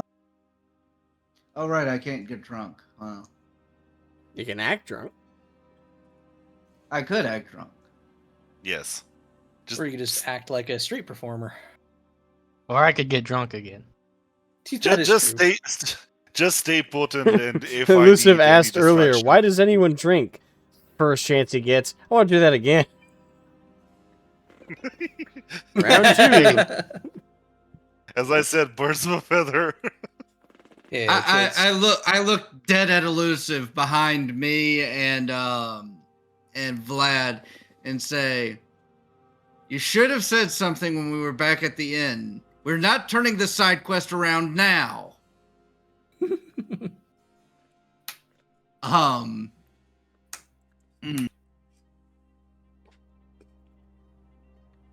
Well, as soon as Tang gives a signal to cause a distraction. So I don't know if you want to save that for like beginning the plan of trying to interview the guard for next time, or do that right before. Well, I intend to go and try and approach him, but I don't know how it's going. I can end it either way. If you fail your attempts to distract, we can end off with the just short of an initiative roll. If you succeed, I can end off with you slithering away with the guard in question you wish to speak to. Oh, I know what I'm going to do now. What? Ooh. I'm going to cast Alter Self on myself. Ooh. Okay. nice. Prostitute. I'm going to change my appearance to look like Captain Warren. Oh God. Okay. Okay. And it does change That's your clothes, right? horribly. It changes everything. Yeah, alter self is the step up from disguise self. Gotcha. Yeah. Okay. All right. So, I now need you to roll me with advantage. Roll me performance. Would I be able to roll? Can I take that as either deception or persuasion? Because I'm going to point at the one that that Vlad pointed out, and I'm going to be like, you, here. Oh, hang on. Oh. Before you try that, let me try and get him without causing a fucking... No, I'm making it so that I want only him to come here. Yeah, I know, but... Oh. He wants to try to get the guy with no diversion first. It's first, the performance roll is going to be separate from the deception roll when you start, like, talking to him. Okay. The performance is, okay. like, do you see, like, obviously you look exactly like Warren, but do you act like him? Nat 20. You Holy act shit. exactly like him. Okay. Fuck with all the nat 20s. We've been rolling, like, it's either hot or cold this entire session. Like, no in between. Right. I love that. All right, roll it. Okay, nat 20. Holy shit. Okay, so Right. suddenly you just, like, as soon as you take on his form, it's like you feel possessed. You just have this natural desire to walk with like a huge level of self-confidence and like assuredness. You even get down that Warren does this little thing when he walks where his shoulders are stiff, but he'll constantly, like, rotate his eyes around and look around. Like he's always analyzing any situation. Little subtle things that you didn't even realize you noticed about the man, you start replicating. And you approach them. Immediately, they're at attention. Sir! I point to the short one that Vlad pointed out. We're going to go talk. Yeah, his face kind of goes cold and his eyes sunk in. And the other three smile. Whoa, what about, sir? What are you three smiling at? No, nothing, sir.